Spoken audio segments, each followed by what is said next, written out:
ಪರಿಶುದ್ಧ ಪ್ರಿಯರೇ, ಆತನಿಗೆ ಕೃತಜ್ಞತೆಗಳನ್ನು ಸಲ್ಲಿಸೋಣ.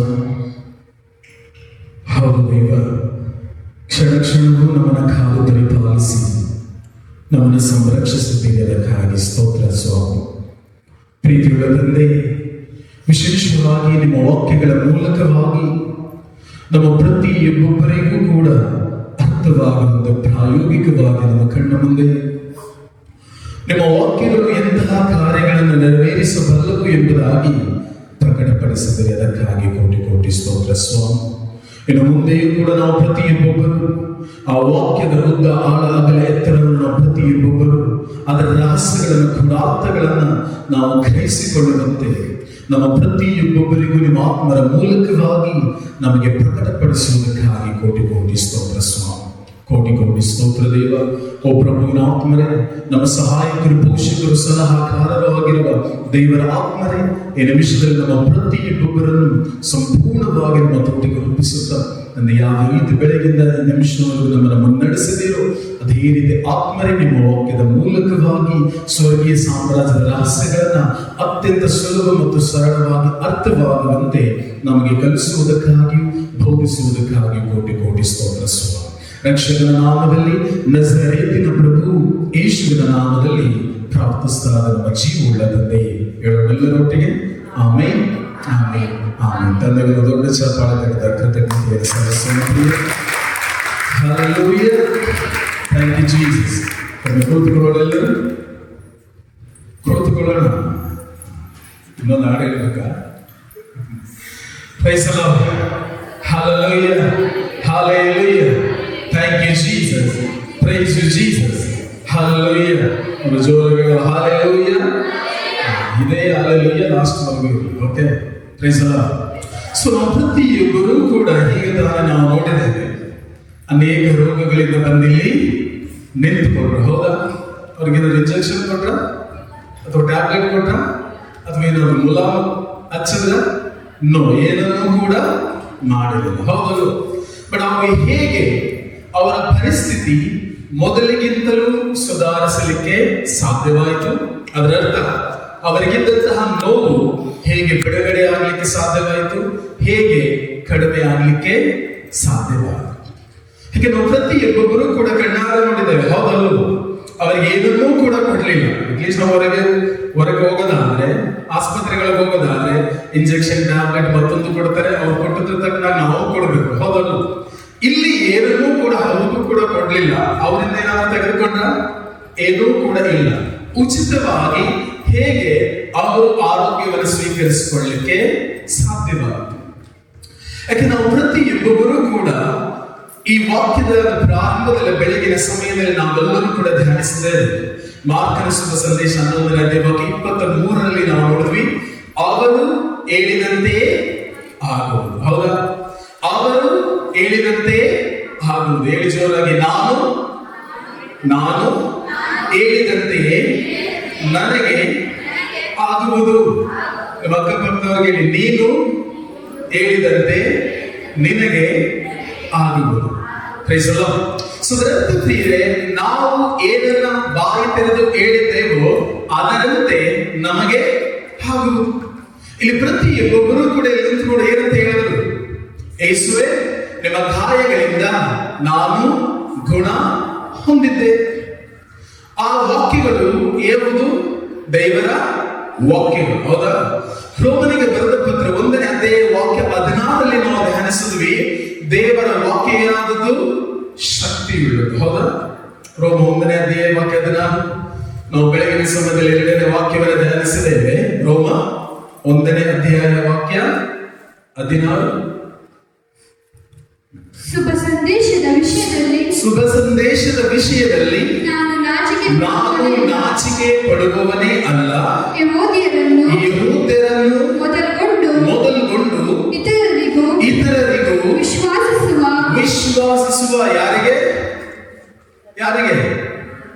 ವಿಶ್ವಾಸಿಸುವ ಪ್ರತಿಯೊಬ್ಬರಿಗೂ ಈ ಶುಭ ಸಂದೇಶವು ಜೀವೋದ್ಧಾರವನ್ನು ತರುವ ದೇವರ ಶಕ್ತಿಯಾಗಿದೆ. ಅದರ ಅರ್ಥ ದೇವರ ವಾಕ್ಯಗಳು, ದೇವರ ಶಕ್ತಿಯಾಗಿದೆ, ದ ಪವರ್ಫುಲ್. ಅದರಂತೆ ಪ್ರಿಯರೇ, ದೈವ ವಾಕ್ಯದ ಮೂಲಕ ನಾವು ನೋಡುವಾಗ ದೇವರ ವಾಕ್ಯಗಳು ಶಕ್ತಿಯುತವಾದದ ಅಲ್ವೋ? ಹೌದಲ್ಲೋ? ಹೌದಾದ್ರೆ ಹೌದಲ್ಲ, ಇಲ್ಲ ಅಂದ್ರೆ ಇಲ್ಲ. ಅದಕ್ಕಿಂತ ಮಿಗಿಲಾದದ್ದು ಯಾವುದು? ಸುಮ್ಮನೆ ಕೂತ್ಕೊಳ್ಳೋದು. ಹೌದಲ್ಲೋ? ದೇವರ ವಾಕ್ಯಗಳು ಶಕ್ತಿಯುತವಾದದ್ದು. ಅದರ ಅರ್ಥ, ಆ ವಾಕ್ಯಗಳು ನನ್ನ ಜೀವಿತದಲ್ಲಿ ಯಾವುದೆಲ್ಲ ಸಮಸ್ಯೆಗಳಿದೆಯೋ ನಾನು ಆ ಸಮಸ್ಯೆಗಳನ್ನು ನುಡಿಯದೆ ಬದಲಾಗಿ ದೇವರ ವಾಕ್ಯಗಳೇನಾಗಿದೆ? ಶಕ್ತಿಯುಳ್ಳದಾಗಿದೆ. ಪ್ರಭು ಯೇಸುವೆ ನುಡಿದಿರುವಂತೆ ಆ ವಾಕ್ಯಗಳು ಶಕ್ತಿಯುಳ್ಳದ್ದು, ಜೀವವುಳ್ಳದ್ದು, ಕ್ರಿಯೆಯನ್ನ ಮಾಡುವಂಥದ್ದು.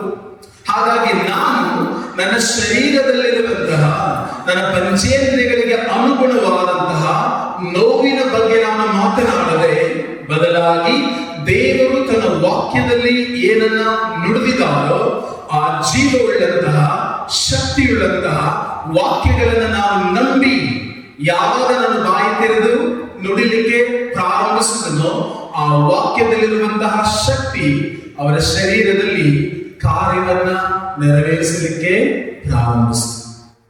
ಉದಾಹರಣೆಗೆ, ಓಕೆ, ನಿಮಗೆ ತಲೆನೋವಿದೆ, ಏನ್ ಮಾಡ್ತೀರಾ?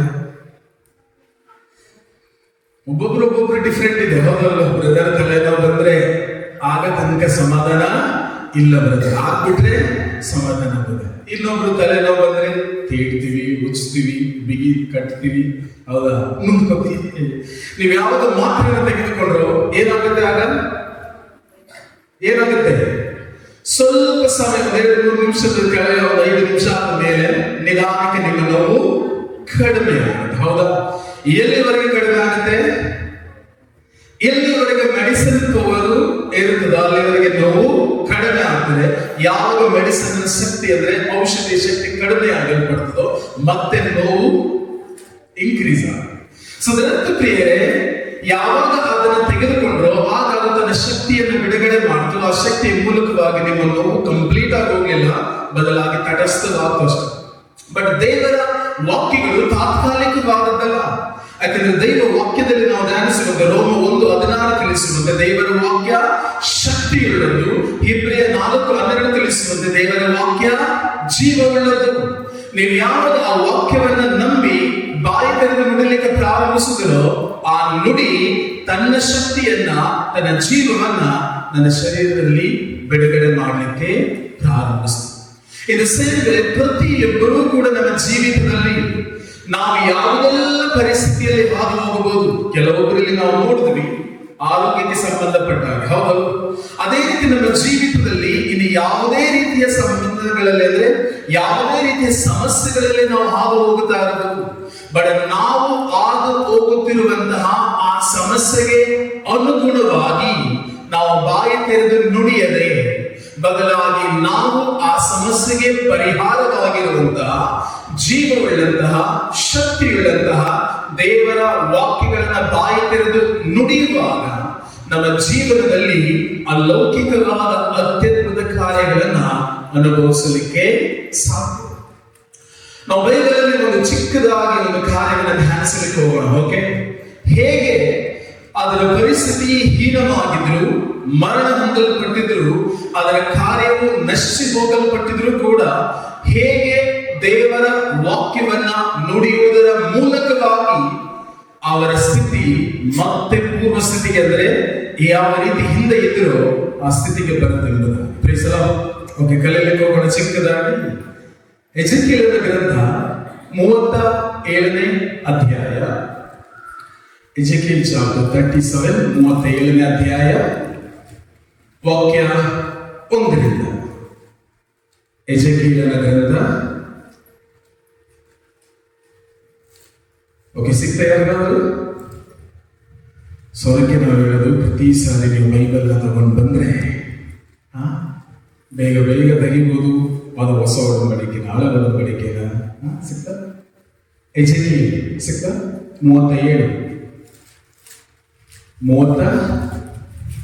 37ನೇ ಅಧ್ಯಾಯ, ವಾಕ್ಯ 1. ನಾನು ಸರ್ವೇಶ್ವರನ ಪ್ರತಿಯೊಂದು ವಾಕ್ಯಗಳನ್ನು ಗಮನ ಕೊಟ್ಟು ಆಲಿಸುವ. ನಾನು ಸರ್ವೇಶ್ವರನ ಹಸ್ತಸ್ಪರ್ಶದಿಂದ ಪರವಶನಾಗಿದ್ದೆ. ಆಗ ಅವರು ತಮ್ಮ ಆತ್ಮದ ಮೂಲಕ ನನ್ನನ್ನು ಕೊಯ್ದು ಎಲುಬುಗಳಿಂದ ಕುಯ್ದಲ್ಲ, ಆಮೇಲೆ ನಿಂತಲ್ಲಿ ಬ್ರದರ್ ಕುಯ್ದ್ರಲ್ಲ, ಬದಲಾಗಿ ಕೊಯ್ದು ಅಂದ್ರೆ ಅವನನ್ನ ಅಲ್ಲಿಗೆ ತೆಗೆದುಕೊಂಡು ಹೋದ್ರೆ ಎಂಬುದಾಗಿ. ಓಕೆ, ಎಲುಬುಗಳಿಂದ ತುಂಬಿದ್ದ ಒಂದು ಕಣಿವೆಯಲ್ಲಿ ಇಳಿಸಿದರು. ನಾನು ಎಲುಬುಗಳ ಮಧ್ಯೆ ಆ ಕಣಿವೆಯನ್ನು ಬಳಸಿಕೊಂಡು ಬರುವಂತೆ ಮಾಡಿದರು. ಇಗೋ, ಕಣಿವೆಯ ಮೇಲೆಲ್ಲ ಬಹಳವಾಗಿ ಒಣಗಿದ ಎಲುಬುಗಳು ಲೆಕ್ಕವಿಲ್ಲದಷ್ಟು ಬಿದ್ದಿದ್ದವು. ಸರ್ವೇಶ್ವರ ನನ್ನನ್ನು ನರಪುತ್ರನೇ, ಈ ಎಲುಬುಗಳಿಗೆ ಜೀವ ಬರಬಹುದೇ ಎಂದು ಕೇಳಿದರು. ಏನಂತ ಕೇಳಿದಾದರೆ ಜೀವ ಬರಬಹುದೇ. ಇನ್ ದ ಸೇಮ್ ವೇ, ಅದೇ ರೀತಿ ನಮ್ಮ ಜೀವಿತದಲ್ಲಿ ಅನೇಕ ಪರಿಸ್ಥಿತಿಗಳು ನಮ್ಮನ್ನು ಕೂಡ ಹೇಳ್ತಾ ಇದೆ, ನಿನ್ನ ಜೀವನ ಸುಧಾರಿಸಬಹುದ, ನಿನ್ನ ಜೀವನ ಚೆನ್ನಾಗಿರುತ್ತ, ನಿನ್ನ ಜೀವನ ಸಮೃದ್ಧಿಕರವಾಗುತ್ತ, ನೀನು ಕೂಡ ಸಮೃದ್ಧಿಯಾದ ಜೀವಿತವನ್ನು ಅನುಭವಿಸಲಿಕ್ಕೆ ಸಾಧ್ಯವಿದೆಯಾ? ನೀನು ಕೂಡ ನಿನ್ನ ಜೀವಿತದಲ್ಲಿ ಬಿಡುಗಡೆಯ ಜೀವಿತವನ್ನು ಅನುಭವಿಸಲಿಕ್ಕೆ ಸಾಧ್ಯವಿದೆಯಾ? ನೀನು ನಿನ್ನ ದಾಂಪತ್ಯದಲ್ಲಿ ಸುಖ ದಾಂಪತ್ಯವನ್ನು ಅನುಭವಿಸಲಿಕ್ಕೆ ಸಾಧ್ಯವಿದೆಯಾ? ಆರೋಗ್ಯವನ್ನು ಅನುಭವಿಸಲಿಕ್ಕೆ ಸಾಧ್ಯವಿದೆಯಾ? ಬಿಡುಗಡೆಯನ್ನು ಅನುಭವಿಸಲಿಕ್ಕೆ ಸಾಧ್ಯವಿದೆ? ಇದೇ ರೀತಿ ಅನೇಕ ಪ್ರಶ್ನೆಗಳನ್ನ ಪರಿಸ್ಥಿತಿಗಳು ನಮ್ಮನ್ನ ಕೇಳ್ತಾರೆ. ಎಷ್ಟು ವರ್ಷದಿಂದ ದುಡಿತಾನೇ ಇದೆಯಾ, ಇನ್ನು ಇರಂಗೇ ಇದ್ದಿ. ಪರಿಸ್ಥಿತಿ ಹೇಳ್ತದೆ, ಈಗಲೇ ಹಿಂಗೆ, ಇನ್ನು ಮುಂದೆ ಹೋದ್ರೆ ಇನ್ನು ಹಿಂಗೆ. ನಮ್ಮನ್ನು ದೇವರು ಕೇಳ್ತಿಲ್ಲ, ಬದಲಾಗಿ ಪರಿಸ್ಥಿತಿಗಳು ಕೇಳ್ತಾ ಇದೆ. ನಿಮ್ಮ ಜೀವನ ಅಭಿವೃದ್ಧಿಕರವಾಗಲಿಕ್ಕೆ ಸಾಧ್ಯ ಇದೆಯಾ ಎಂಬುದಾಗಿ ನಾವೇನು ಹೇಳ್ತೇವೆ? ಪರಿಸ್ಥಿತಿಗಳ ಕೇಳುವಾಗ ನಾವೇನು ಉತ್ತರ ಹೇಳ್ತೇವೆ? ಅಯ್ಯೋ, ನನ್ನ ಹಣೆಯಲ್ಲಿ ಬರದಂಗೆ ಆಗುತ್ತೆ, ಇದ್ರೆ ಇರೋಣ, ಹೋದ್ರೆ ಹೋಗೋಣ. ನಾವು ಪರಿಸ್ಥಿತಿಗೆ ಅನುಗುಣವಾಗಿ ಮಾತನಾಡ್ತೇವೆ, ಹೌದಾ? ಬಟ್ ಇಲ್ಲಿ ದೇವರು ಎಸೆಕಿಯೇಲ್ ಪ್ರವಾದಿಯನ್ನ ಎಲ್ಲಿಗೆ ಕರೆದುಕೊಂಡು ಹೋದ್ರು? ಒಣ ಎಲುಬುಗಳು ತುಂಬಿದಂತಹ ಕಣಿವೆಗೆ ಕರೆದುಕೊಂಡು ಹೋದ್ರು. ಕಣಿವೆ ಅಂದ್ರೆ ಸುತ್ತಲೂ ಕೂಡ ಬೆಟ್ಟ, ಮಧ್ಯದಲ್ಲಿ ಒಂದು ಬಯಲು ಪ್ರದೇಶ. ಹಿಂದೆ ರಾಜರೆಲ್ಲರೂ ಕೂಡ ಯುದ್ಧವನ್ನ ಮಾಡಲಿಕ್ಕಾಗಿ ಆ ಕಡಿಮೆ ಪ್ರದೇಶಗಳಲ್ಲಿ ಗುರುತಿಸಿಕೊಳ್ಳುತ್ತಾರೆ. ಸುತ್ತಲೂ ಕೂಡ ಬೆಟ್ಟ, ಮಧ್ಯದಲ್ಲಿ ಒಂದು ಪ್ರದೇಶ. ದೇವರು ಎಸೆಕಿಯೇಲ್ ಪ್ರವಾದಿಯನ್ನೆಲ್ಲ ಕರೆದುಕೊಂಡು ಹೋದ್ರು. ಸುತ್ತಲೂ ಅಲ್ಲಿ ಏನು ತುಂಬಿದೆ? ಒಣ ಎಲುಬುಗಳು. ಒಣ ಎಲುಬುಗಳು ಅಂದ್ರೆ ಡ್ರೈ ಬೋನ್ಸ್ ಎಂಬುದಾಗಿರ್ತದೆ ಇಂಗ್ಲಿಷ್ ಟ್ರಾನ್ಸ್ಲೇಷನ್ ಓದೋದಾದ್ರೆ ವೆರಿ ಡ್ರೈ ಬೋನ್ ಅಂದ್ರೆ ಅದು ಬಿಸಿಲಿಗೆ ಒಣಗಿದೆ. ಮಳೆ ಬೀಳುವಾಗ ಮಳೆ ಬೀಳುತ್ತೆ, ಬಿಸಿಲು ಮಳೆ, ಈ ರೀತಿ ಒಂದು ವಸ್ತು ಬಿಸಿಲಲ್ಲೇ ಅಂದ್ರೆ ಹೊರಗಲ್ಲೇ ಇರುವಾಗ ಏನಾಗುತ್ತೆ? ರಸ್ಟ್ ಹಿಡಿಯುತ್ತೆ, ತುಕ್ಕಿಡಿಯುತ್ತೆ, ರಸ್ಟ್ ಹಿಡಿಯುತ್ತೆ. ಅಂದ್ರೆ ಅದು ತನ್ನ ಸಾಮರ್ಥ್ಯವನ್ನು ಕಳೆದುಕೊಳ್ತದೆ. ವೆರಿ ಡ್ರೈ ಬೋನ್ ಅಂದ್ರೆ ಆ ಮಳೆ, ಬಿಸಿಲು, ಚಳಿ, ಗಾಳಿಗಳಿಗೆಲ್ಲವೂ ಕೂಡ ಆ ಮೂಳೆ ಎಷ್ಟು ಒಣಗಿ ಹೋಗಿದೆ ಅಂದ್ರೆ ಇನ್ನೇನೋ ಪುಡಿ ಆಗುವಂತಹ ಹಂತದಲ್ಲಿದೆ. ಅಂದ್ರೆ ವೆರಿ ಡ್ರೈ ಬೋನ್ ಅಂದ್ರೆ ಬಹಳವಾಗಿ ಒಣಗಿ ಹೋಗಿದೆ. ಅಂತ ಒಣ ಎಲುಬುಗಳನ್ನ ನೋಡಿ ದೇವರು ಎಸೆಕಿಯೇಲ್ ಪ್ರವಾದಿ ಕೇಳ್ತಾರೆ, ಈ ಒಣ ಎಲುಬುಗಳಿಗೆ ಜೀವ ಬರಬಹುದು. ಏನಂತ ಕೇಳಿದ್ರು? ಜೀವ ಬರಬಹುದು. ಎಸೆಕಿಯೇಲ್ ಏನಂತ ಹೇಳ್ದ? ಎಸೆಕಿಯೇಲ್ ಏನಂತ ಹೇಳ್ತಾನೆ? ಸರ್ವೇಶ್ವರನಾದ ದೇವರೇ ನೀವೇ ಬಲ್ಲಿರಿ ಎಂಬುದಾಗಿ.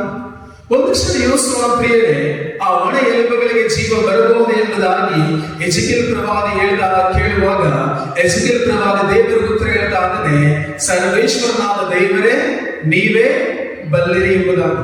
ಆ ಒಣ ಎಲುಬುಗಳಿಗೆ ಜೀವ ಬರುತ್ತಾ? ಬರೋದಿಲ್ಲ. ಬರ್ಲಿಕ್ಕೆ ಸಾಧ್ಯ ಇದೆಯಾ? ನಾವಾದ್ರೆ ಏನಂತ ಹೇಳ್ತಿದ್ವಿ? ಎಸೆಕಿಯೇಲ್ ಪ್ರವಾದಿ ಹೇಳ್ತಿದ್ವಿ, ಬರುತ್ತೆ ಅಂದ್ರೆ ಹೆಂಗ್ ಬರುತ್ತೆ, ಬರಲ್ಲ ಅಂದ್ರೆ ಹೆಂಗ್ ಬರಲ್ಲ. ಸುಮ್ಮನೆ ಯಾಕೆ ತಲೆ ಕೆಡಿಸ್ಕೊಳ್ಳೋದು? ದೇವರಿಗೆ ನೀವೇ ಬಲ್ಲಿರಿ. ಮನೆಗಳಲ್ಲಿ ನಾವು ಹೇಳ್ತೀವಲ್ಲ ಉತ್ತರದ ಅತ್ತೆನೋ ಅಥವಾ ಇನ್ಯಾರಾದ್ರೂ ಕೇಳಿದ್ರೆ ಆ ವಸ್ತು ಎಲ್ಲಿಟ್ಟಿದೀಯಾ ಅಂತ ಹೇಳಿದ್ರೆ ಏನ್ ಹೇಳ್ತೀವಿ? ಅಲ್ಲಿದೆ ಅಂತ ಹೇಳ್ತೀವ? ಅಲ್ಲಿದೆ ಅಂದ್ರೆ ಬಂದು ತಗೊಡು ಅಂತಾರೆ. ಅಲ್ಲಿದೆ ಅಂದ್ರೆ ಅಲ್ಲಿ ಇಲ್ವಲ್ಲ, ಎಲ್ಲಿ ಮಡಗಿದ್ಯಾ ಅಂತ ಕೇಳ್ತಾರೆ. ಅದಕ್ಕೆ ಬೆಸ್ಟ್ ಆನ್ಸರ್ ಏನು? ಗೊತ್ತಿಲ್ಲ. ಗೊತ್ತಿಲ್ಲ ಅಂದ್ಬಿಟ್ರೆ ನಿಮಗೆ ಗೊತ್ತಲ್ಲ ಅಂದ್ರೆ ಮುಗಿದ ಕತೆ. ಆ ರೀತಿ ಹೇಳ್ತಾ ಇದ್ದಾರೆ ಎಜೆಕೀಲನನ್ನು. ಎಜೆಕೀಲನು ನುಡಿಯುವಂತದ್ದು ಅರ್ಥ ಏನನ್ನದಾದ್ರೆ, ದೇವ ನೀವೇ ಬಲ್ಲಿರಿ, ಅದಕ್ಕೆ ಜೀವವನ್ನಾಗಿ ಕೊಡುವುದು, ಅದನ್ನ ಇಲ್ಲದಂತಾಗಲು ಮಾಡುವುದು, ನೀವು ಸರ್ವ ಸಾಮರ್ಥ್ಯವನ್ನ ಉಳ್ಳವರೆಂಬುದ. ಇದು ಸೇವೆ ನಮ್ಮ ಜೀವನದಲ್ಲೂ ಕೂಡ ಆರೋಗ್ಯ ಒಳಗೆ ಹೋಗಿರಬಹುದು, ಹಣಕಾಸು ಒಳಗೆ ಹೋಗಿರಬಹುದು, ದಾಂಪತ್ಯ ಜೀವಿತ ಒಳಗೆ ಹೋಗಿರಲ್ಪಟ್ಟಿರಬಹುದು. ನಮ್ಮ ಜೀವಿತದ ಅನೇಕ ಪರಿಸ್ಥಿತಿಗಳೆಲ್ಲವೂ ಕೂಡ ಬಹಳವಾಗಿ ಒಣಗಿ ಹೋದಂತ ಇಕ್ಕಟ್ಟಿನ ಪರಿಸ್ಥಿತಿಗೆ ಸಿಕ್ಕಿಕೊಂಡಿರಬಹುದು. ಬಟ್ ಪ್ರೈಸ್ ಗಾಡ್, ದೇವರ ವಾಗ್ದಾನ ತಿಳಿಸುವಂತೆ ಎಜೆಕೀಲ್ ಪ್ರವಾದಿಗೆ ದೇವರು ಏನೆಲ್ಲ ಮಾಡಲಿಕ್ಕೆ ನುಡಿದ್ರು ಅದೇ ಕಾರ್ಯವನ್ನು ನಾವು ನೀವು ಮಾಡುವುದಾದರೆ ನಮ್ಮ ಜೀವಿತದಲ್ಲೂ ಜೀವವನ್ನು ಅನುಭವಿಸಲಿಕ್ಕೆ ಸಾಧ್ಯ. ನೆಕ್ಸ್ಟ್ ವಾಕ್ಯ ಹೇಳ್ತದೆ, ಎಜೆಕೀಲ್ ಪ್ರವಾದಿಗೆ ದೇವರು ಹೇಳಿದ್ರು ಈ ಒಣ ಎಲುಬುಗಳಿಗೆ ಜೀವ ಬರಬಹುದೇ ಎಂಬುದಾಗಿ. ಆಗ ಮುಂದುವರಿಸಿ ಹೇಳ್ತದೆ, ನಾನು ಸರ್ವೇಶ್ವರನಾದ ದೇವರೇ, ನಾನು ಸರ್ವೇಶ್ವರನಾದ ದೇವರೇ, ನೀವೇ ಬಲ್ಲಿರಿ ಎಂದು ಉತ್ತರ ಕೊಟ್ಟೆ. ಏನನ್ನ ಉತ್ತರ ಕೊಟ್ಟ? ನೀವೇ ಬಲ್ಲಿರಿ ಎಂಬುದಾಗಿ ಉತ್ತರವನ್ನ ಕೊಟ್ಟು. ನೆಕ್ಸ್ಟ್, ಆಗ ಅವರು ನನಗೆ ಹೀಗೆ ಅಪ್ಪಣೆಯನ್ನು ಮಾಡಿದರು. ಏನನ್ನ ಮಾಡಿದ್ರು? ಆಜ್ಞೆಯನ್ನು, ಅಪ್ಪಣೆಯನ್ನು ಕೊಟ್ಟರು. ನೀನು ಈ ರೀತಿ ಮಾಡು ಎಂಬುದಾಗಿ ಹೇಳಿದ್ರು. ಏನಂತ? ನೀನು ಆ ಒಣ ಎಲುಬುಗಳಿಗೆ ಪ್ರವಾದಿಸಿ ಅವಕ್ಕೆ ಈ ದೈವೋಕ್ತಿಯನ್ನು ನುಡಿ. ಏನ್ ಹೇಳ್ತಾದ್ರೆ, ಎಜೆಕೀಲ್ ಪ್ರವಾದಿಗೆ ಈ ಒಣ ಎಲುಬುಗಳು ಏನಿದೆಯೋ ಅದು ಜೀವಕ್ಕೆ ಬರಬೇಕಾದ್ರೆ ಏನನ್ನ ಮಾಡಬೇಕು? ಆ ಒಣ ಎಲುಬುಗಳಿಗೆ ನನ್ನ ದೈವೋಕ್ತಿಯನ್ನ ನುಡಿ. ಏನನ್ನ ನುಡಿ? ದೇವರ ವಾಕ್ಯವನ್ನ ನುಡಿ. ನಾನೇನನ್ನ ನುಡಿದಿದ್ದೇನೋ ಅದನ್ನ ನುಡಿ ಎಂಬುದಾಗಿ. ನಾವು ಪ್ರತಿಯೊಬ್ಬರೂ ಕೂಡ ನಮ್ಮ ಜೀವಿತದಲ್ಲಿ ಆಲೋಚಿಸ್ತೇವೆ, ಹೇಗೆ ನಾನು ಪ್ರಾರ್ಥನೆಗೆ ಬರೋದಾದ್ರೆ ಗುಣ ಹೊಂದಲಿಕ್ಕೆ ಸಾಧ್ಯ ಇದೆಯಾ? ಡಾಕ್ಟರ್ ನನಗೆ ಅಷ್ಟೆಲ್ಲ ಮಾಡಿದ್ದಾರೆ, ದಿನ ಇಷ್ಟೆಲ್ಲ ಔಷಧಿಗಳನ್ನ ನುಂಗ್ತಾ ಇದ್ದಾನೆ, ಇಷ್ಟೆಲ್ಲ ನನ್ನ ಜೀವಿತದಲ್ಲಿ ಕಾರ್ಯಗಳಾಗಿರ್ಬೇಕಾದ್ರೆ ಆಗ್ಲೇ ನನ್ನ ಜೀವಿತ ಏನು ಆಗ್ಲಿಲ್ಲ. ಪ್ರಾರ್ಥನೆಗೆ ಬರೋದಾದ್ರೆ ಹೇಗೆ ನಾನು ಆರೋಗ್ಯ ಹೊಂದ್ಕೊಳ್ಳಕ್ಕೆ ಸಾಧ್ಯ? ನನ್ನ ಗಂಡ ಹುಟ್ಟಿನಿಂದಲೇ ಕುಡಿಯುವಂತ ವ್ಯಕ್ತಿ ಆಗಿದ್ದಾನೆ. ಅಷ್ಟು ಊರವರು ಕುಂತು ಬುದ್ಧಿ ಹೇಳಿದ್ರು, ಮನೆಯವರು ಕುಂತು ಬುದ್ಧಿ ಹೇಳಿದ್ರು. ಅವ್ರ ಬುದ್ಧಿ ಹೇಳ್ತಾ ನನ್ನ ಅತ್ತೆ ಮಾಮ ಎಲ್ಲ ಅವನೇ ಕೊಡಗಂತ ಸತ್ತು ಹೋದ್ರು. ಆದ್ರೂ ಕೂಡ ಅವನು ಬದಲಾಗ್ಲಿಲ್ಲ. ನನ್ನ ಗಂಡ ಕುಡಿಯೋದ್ರಿಂದ ಬಿಡುಗಡೆ ಆಗ್ಲಿಕ್ಕೆ ಸಾಧ್ಯ ಇದೆಯಾ? ಹೇಗೆ ಸಾಧ್ಯ? ಪ್ರೇಯರ್ ಮಾಡೋದ್ರಿಂದ ಅವನು ಬಿಡುಗಡೆ ಆಗ್ಲಿಕ್ಕೆ ಸಾಧ್ಯ ಇದೆಯಾ? ನನ್ನ ಮಕ್ಕಳು ನನ್ನ ಮಾತನ್ನ ದೇವರಿಗೆ ವಿಧೇಯರಾಗಿ ಮುನ್ನಡೆಯಲಿಕ್ಕೆ ಸಾಧ್ಯ ಇದೆಯಾ? ನನ್ನ ಜೀವಿತ ಅಭಿವೃದ್ಧಿ ಆಗ್ಲಿಕ್ಕೆ ಸಾಧ್ಯ ಇದೆಯಾ ಎಂಬ ಪ್ರಶ್ನೆಗಳು ನಮ್ಮ ಜೀವಿತದಲ್ಲಿ ಉದ್ಭವಿಸಬಹುದು. ಬಟ್ ದೇವರು ಎಜೆಕೀಲ್ ಪ್ರವಾದಿಗೆ ಹೇಳಿದ್ರೆ, ಆ ಒಣ ಎಲುಬುಗಳು ಜೀವಕ್ಕೆ ಬರಬೇಕಾದ್ರೆ ನನ್ನ ದೈವೋಕ್ತಿಯನ್ನ ನುಡಿ. ಏನನ್ನ ಮಾಡಬೇಕು? ನುಡಿ. ಇದು ಸೇವೆ ಇವರ ಜೀವಿತದಲ್ಲೂ ಕೂಡ ಯಾವುದೆಲ್ಲ ಆರೋಗ್ಯ ಒಳಗೋಗಿತ್ತು ಅವರು ಏನನ್ನ ಮಾಡಿದ್ರು? ದೈವೋಕ್ತಿಯನ್ನ, ದೇವರ ವಾಕ್ಯವನ್ನ ನಂಬಿ ಬಾಯಿ ತೆರೆದು ನುಡಿಲಿಕ್ಕೆ ಪ್ರಾರಂಭಿಸಿದ್ರು. ಇದು ಸೇವೆ ನಮ್ಮ ಪ್ರತಿಯೊಬ್ಬರ ಜೀವಿತದಲ್ಲೂ ಕೂಡ ಪ್ರಿಯರೇ, ನಾವು ಒಣಗಿ ಹೋದ ಪರಿಸ್ಥಿತಿಯಿಂದ ಜೀವಕರವಾದ ಸ್ಥಿತಿಯನ್ನು ಅನುಭವಿಸಬೇಕಾದ್ರೆ ನಾವು ಕೂಡ ಬಾಯನ್ನ ತೆರೆದು ನುಡಿಯಲೇಬೇಕು. ನಾವು ಬಾಯಿ ತೆರೆದು ಯಾವುದೇ ಕಾರಣಕ್ಕೂ ಇರುವಂತಹ ಒಣಗಿ ಹೋದಂತ ಪರಿಸ್ಥಿತಿಗಳ ಬಗ್ಗೆ ಮಾತನಾಡುವಂತದ್ದಲ್ಲ. ಅಯ್ಯೋ ಡಾಕ್ಟರ್ ಬರೆದ ನನಗೆ ಹೀಗೆ ಹೇಳಿದ್ದಾರೆ, ಈ ರೀತಿ ಹೇಳಿದ್ದಾರೆ, ಈ ರೀತಿ ಮಾಡ್ಲಿಕ್ಕೆ ಹೇಳಿದ್ದಾರೆ, ಈ ರೀತಿ ಎಂಬುದಾಗಿ ನಾನು ಡಾಕ್ಟರ್ ಹೇಳಿರುವಂತದ್ದನ್ನು ನುಡಿಲಿಕ್ಕಾಗಿ ಅಲ್ಲ, ಬದಲಾಗಿ ದೇವರು ತನ್ನ ವಾಕ್ಯದಲ್ಲಿ ಏನನ್ನ ನುಡಿದಿದ್ದಾರೋ ಅದನ್ನ ನುಡಿಲಿಕ್ಕಾಗಿ. ನಮ್ಮ ಪ್ರತಿಯೊಬ್ಬರ ಜೀವಿತದಲ್ಲೂ ಕೂಡ ನಾವು ನಮಗಿರುವ ಪರಿಸ್ಥಿತಿಯನ್ನೇ ನುಡಿಯುವಂತವರಾಗಿದ್ದೇವೆ ಹೊರತು ದೇವರ ವಾಕ್ಯವನ್ನ ನಾವು ಬಾಯಿ ತೆರೆದು ನುಡಿತಾ ಇಲ್ಲ. ಹಾಗಾಗಿ ನಾವು ಜೀವವನ್ನು ಅನುಭವಿಸಲಿಕ್ಕೆ ಸಾಧ್ಯವಿಲ್ಲ. ಅಲ್ಲೇ ನಾವು ಎಜೆಕೀಲ್ ಪ್ರವಾದಿಗೆ ದೇವರು ಈ ಒಣ ಎಲುಬುಗಳಿಗೆ ದೈವೋಕ್ತಿಯನ್ನು ನುಡಿ ಎಂಬುದಾಗಿ ಹೇಳುವಾಗ ಎಜೆಕೀಲ್ ಪ್ರವಾದಿ ಏನಾದರೂ ಅಯ್ಯೋ, ಪ್ರವಾದಿಯಾದಂತ ನಾನು ಜೀವಿಸುವ ಜನಗಳ ಮುಂದೆ ಹೋಗಿ ನಿಮ್ಮ ಪ್ರವಾದನೆಯನ್ನು ಮಾಡಿ ಅಂದ್ರೆ ಮಾಡಬಹುದು. ಅದನ್ನ ಬಿಟ್ಟು ಈ ಒಣ ಎಲುಬುಗಳಿಗೆ ಏನ್ ಪ್ರವಾದನೆ ಮಾಡ್ಲಿಕ್ಕೆ ಸಾಧ್ಯ? ಈಗ ನೀವೇನು ಕೊಡ್ತಿದ್ದೀರಿ? ಹೌದಾ ಹೌದಾ ಹೌದಾ ಅಂತ ಕೇಳ್ತಾನೆ ಇದ್ದೀವಿ. ನೀವೇ ಒಂಚೂರು ಪಿಟಿಕ್ ಪಟಕ್ ಬಾಯಿ ಬಿಡ್ತಿಲ್ಲ ಅಂದ್ರೆ ನಾವು ಮುಂದೆ ಹೋಗ್ಲಿಕ್ಕೆ ಸಾಧ್ಯ ಇದೆಯಾ? ಅದೇ ರೀತಿ ಒಬ್ಬ ಪ್ರವಾದಿನ ಕರ್ಕೊಂಡು ಹೋಗಿ ನಿಲ್ಲಿಸಿ ಒಣ ಎಲುಬುಗಳು ತೋರಿಸಿ ಅದಕ್ಕೆ ನುಡಿ ಅಂದ್ರೆ ಅವನೇನಾದ್ರೂ ಯೋಚನೆ ಮಾಡ್ತಾ ರೀತಿ ಜೀವಂತವಾಗಿರೋರೇ ಮಾತಾಡಲ್ಲ. ಅದರಲ್ಲಿ ಒಣಗಿ ಹೋಗಿರುವಂತ ಎಲುಬುಗಳಿಗೆ ನುಡಿದ್ರೆ ಜೀವ ಬರುತ್ತೆ ಎಂಬುದಾಗಿ ಅನ್ಸಲ್ಲ. ನೋ, ಬದಲಾಗಿ ದೇವರು ಹೇಳಿದ್ರು, ಈ ಒಣ ಎಲುಬುಗಳು ಜೀವಕ್ಕೆ ಬರಬೇಕಾದ್ರೆ ನೀನು ನನ್ನ ದೈವೋಕ್ತಿಯನ್ನ ನುಡಿ. ದ ಸೇಮ್ ವ್ಯಕ್ತಿ ನಮ್ಮ ಜೀವಿತದಲ್ಲಿ ಯಾವುದೆಲ್ಲ ಏರಿಯಾಗಳಲ್ಲಿ ನಾವು ಒಣಗಿ ಹೋಗಿದೆಯೋ, ಸತ್ತು ಹೋದಂತ ಪರಿಸ್ಥಿತಿಯಲ್ಲಿದೆಯೋ, ಅದು ಕೊಳೆತು ಹೋದಂತ ಪರಿಸ್ಥಿತಿಯಲ್ಲಿದೆಯೋ, ಅದು ಒಣಗಿ ಹೋದಂತ ಇಕ್ಕಟ್ಟಿನ ಪರಿಸ್ಥಿತಿಯಲ್ಲಿ ಇರಬಹುದು. ಬಟ್ ದೇವರು ನುಡಿಯುವಂಥದ್ದು, ನೀನು ನಿನ್ನ ಸತ್ತು ಹೋದಂತಹ ಅಥವಾ ಕೊಳೆತು ಹೋದಂತಹ ಒಣಗಿ ಹೋದಂತಹ ಸ್ಥಿತಿಗತಿ ಬಗ್ಗೆ ನುಡಿಯಬೇಡ. ಬದಲಾಗಿ ನೀನು ಆ ಕಾರ್ಯಕ್ಕೆ ನನ್ನ ದೈವೋಕ್ತಿಯನ್ನ, ನನ್ನ ನುಡಿಯನ್ನ ನುಡಿ. ಈಗ ಒಣ ಎಲುಬುಗಳು ಒಂದೇ ಸರಿ ಒಣ ಎಲುಬುಗಳು ಹೇಗಾಗುತ್ತಾ? ನೋ, ಒಂದು ಭೀಕರವಾದ ಯುದ್ಧ ಸಂಭವಿಸಿದೆ. ಅದರಲ್ಲಿ ಎಲ್ಲರೂ ಕೂಡ ಸತ್ತು ಹೋಗಿದ್ದಾರೆ. ಸತ್ತು ಹೋದಂತಹ ದೇಹದ ಮಾಂಸಖಂಡಗಳನ್ನ ಪ್ರಾಣಿ, ಪಕ್ಷಿಗಳು, ನರಿಗಳು, ಮೃಗಗಳೆಲ್ಲವೂ ಕೂಡ ಕಿತ್ತುಕೊಂಡು ಹೋಗಿ ತಿಂದಿದೆ. ದೇಹ ಕೊಳೆತಿದೆ. ಕೊಳೆದ ಮೇಲೆ ಅಸ್ಥಿ ಪಂಜರ ಆಗಿದೆ.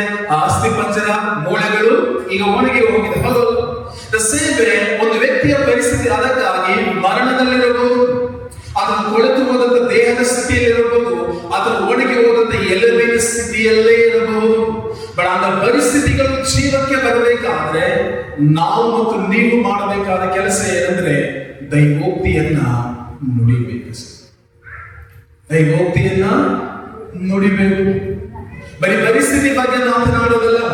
ಅಯ್ಯೋ ಸತ್ತು ಹೋಗಿದೆಯಲ್ಲ, ಕೊಳೆತು ಹೋಗಿದೆಯಲ್ಲ, ಒಣಗಿ ಹೋಗಿದೆಯಲ್ಲ. ನೋ, ನಾವು ಪರಿಸ್ಥಿತಿಯ ಬಗ್ಗೆ ಮಾತನಾಡದೆ ದೇವರು ಏನನ್ನ ನುಡಿಲಿಕ್ಕೆ ಹೇಳಿದಾರೋ ಅದನ್ನ ನಾವು ನುಡಿಯುವಾಗ ನಮ್ಮ ಜೀವನದಲ್ಲಿ ಜೀವವನ್ನು ಅನುಭವಿಸಲಿಕ್ಕೆ ಸಾಧ್ಯ.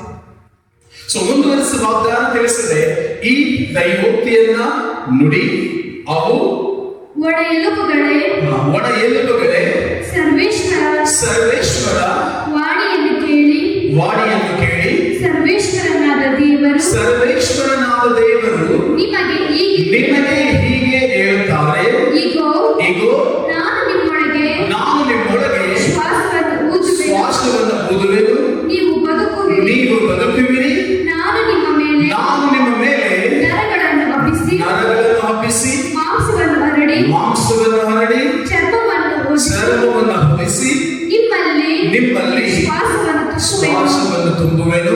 ಆಗ ನೀವು ಬದುಕಿ ನಾನೇ ಸರ್ವೇಶ್ವರ ಎಂದು ತಿಳಿದುಕೊಳ್ಳುವಿರಿ. ನೆಕ್ಸ್ಟ್, ನನಗೆ ಅಪ್ಪಣೆಯಾದಂತೆ ನಾನು ಈ ದೈವೋಕ್ತಿಯನ್ನು ನುಡಿದೆ. ನಿಮ್ಮಲ್ಲಿ ಪ್ರತಿಯೊಬ್ಬರಿಗೂ ಕೂಡ ಪ್ರಾರ್ಥನಾ ಪುಸ್ತಕ ಸಿಕ್ಕಿದೆ, ಹೌದಾ? ಯಾರು ಫಸ್ಟ್ ಟೈಮ್ ಬಂದಿದ್ರು ಅವರನ್ನ ಬಿಟ್ಟು ಉಳಿದವರಿಗೆಲ್ಲರಿಗೂ ಕೂಡ ಒಂದು ಚಿಕ್ಕದು ವೈಟ್ ಬುಕ್ ಅನ್ನು ಕೊಟ್ಟಿದ್ದೇವೆ, ಹೌದಲ್ಲ? ಅಲ್ಲಿ ಪ್ರೇಯರ್ ಇದೆ. ಚಿಂತೆ ಮತ್ತು ಭಯದಿಂದ ಹೇಗೆ ಬಿಡುಗಡೆ ಆಗ್ಲಿಕ್ಕೆ ಅಲ್ಲಿ ದೇವರ ವಾಕ್ಯವನ್ನು ಕೂಡಿಸಿದೆ. ಅದನ್ನ ಪ್ರತಿದಿನ ಬಾಯಿ ತೆರೆದು ಹೇಳಿ ಎಂಬುದಾಗಿ ಹೇಳಿದ್ವಿ. ಎಷ್ಟು ದಿನ ಹೇಳ್ತೀವಿ ನಾವಾದ್ರೆ? ಹೇಳ್ತೀವ? ಅದು ತಗೊಂಡು ಮನೇಲಿ ನಡುತ್ತೀವ? ಎಜೆಕಿಯೇಲ್ ಪ್ರವಾದಿ ಹೇಳ್ತದೆ ಪ್ರಿಯರೇ, ಯಾವಾಗ ದೇವರನ್ನ ನುಡಿದ್ರು ಆ ನುಡಿಯನ್ನ ಈಗ ಅವನು ನುಡಿಲಿಕ್ಕೆ ಪ್ರಾರಂಭಿಸಿದ. ಆತನು ಚಿಂತೆ ಮಾಡಲಿಲ್ಲ ಹೇಗೆ ಆಗುತ್ತೆ ಎಂಬುದಾಗಿ. ಬಟ್ ದೇವರು ಏನನ್ನು ನುಡಿದ್ರು ಅದನ್ನ ನುಡಿಯನ್ನ ಈಗ ನುಡಿಯಲು ಪ್ರಾರಂಭಿಸುವಾಗ ಹೌದು, ನಾನು ಮಾತನಾಡುತ್ತಿರುವಾಗ ಒಂದು ಶಬ್ದ ಕೇಳಿಸಿತು. ಈಗೋ ಟಕ ಟಕ ಎನ್ನುತ್ತಾ ಎಲುಬಿಗೆ ಜೋಡಣೆಯಾದವು. ನಾನು ನೋಡುತ್ತಿರಲು ಏನಾಶ್ಚರ್ಯ, ಅವುಗಳ ಮೇಲೆ ನರಗಳು ಹಬ್ಬಿಕೊಂಡವು, ಮಾಂಸವು ಹರಡಿತು, ಚರ್ಮವು ಮೇಲುಣಿಕೆಯಾಯಿತು, ಶ್ವಾಸ ಮಾತ್ರ ಇರಲಿಲ್ಲ. ದೇವರೇನಂತ ಹೇಳಿದ್ದು? ಜೀವದಿಂದ ಎದ್ದೊಳ್ತದೆ ಅಂತನ ಅಥವಾ ದೇಹ ರೆಡಿ ಆಗ್ತದೆ ಅಂತನ? ಜೀವದಿಂದ ಎದ್ದೇಳ್ತದೆ ಎಂಬುದಾಗಿ. ಬಟ್ ಇಲ್ಲಿ ಜೀವದಿಂದ ಎದ್ದೇಳ್ತಾ? ನೋ, ಬರೀ ದೇಹ ರೆಡಿ ಆಯ್ತು ಅಷ್ಟೇ. ಯಾವಾಗ ಅವನು ಬಾಯಿ ತೆರೆದು ನುಡಿಲಿಕ್ಕೆ ಪ್ರಾರಂಭಿಸಿದೋ ಎಲುಬಿಗೆ ಎಲುಬು ಏನಾಯ್ತು? ಜೋಡಣೆ ಆಯ್ತು. ಎಲುಬು ಜೋಡಣೆಯಾಗಿ ಅಸ್ಥಿ ಪಂಜರವಾಯಿತು. ಅಸ್ಥಿ ಪಂಜರದ ಮೇಲೆ ನರಗಳಾಯಿತು. ನರಗಳ ಮೇಲೆ ಮಾಂಸಖಂಡವು ಹರಡಲ್ಪಟ್ಟು ಮಾಂಸಖಂಡದ ಮೇಲೆ ಚರ್ಮವು ಮೇಲೊಳಗೆಯಾಯಿತು. ಜೀವ ಮಾತ್ರ ಇಲ್ಲ. ಬಟ್ ದೇವರು ಹೇಳಿದ್ದಾರೆ ಜೀವದಿಂದ ಎತ್ತಿ ನಿಲ್ಲುತ್ತೆ ಎಂಬುದಾಗಿ. ಬಟ್ ಅಷ್ಟಕ್ಕೆ ದೇವರ ವಾಗ್ದಾನ ಸುಳ್ಳಾಗಿದ್ದು. ನಾವು ಅನೇಕ ಸಂದರ್ಭಗಳಲ್ಲಿ ಬ್ರದರ್ ನಾವು ಬಾಯಿ ತೆರೆದು ನುಡಿತಾ ಇದ್ದೀವಿ. ಬ್ರದರ್ ಯೇಸುವಿನ ನಿಮ್ಮ ಗಾಯದಿಂದ ನಾನು ಗುಣ ಹೊಂದಿದ್ದೇನೆ. ದೈವ ನನ್ನ ಪತಿಗೆ ಬಿಡುಗಡೆ ಕೊಟ್ಟದಕ್ಕಾಗಿ ಸ್ತೋತ್ರ. ದೇವರ ಆತ್ಮ ನನ್ನ ಕುಟುಂಬದ ಮೇಲಿದೆ. ದೇವರು ನನ್ನ ಕುಟುಂಬವನ್ನ ಅಭಿಷೇಕ ಮಾಡಿದರೆ ಬ್ರದರ್ ಹೇಳ್ತಾನೇ ಇದೀವಿ. ಬ್ರದರ್ ಏನು ಹಾಗೆ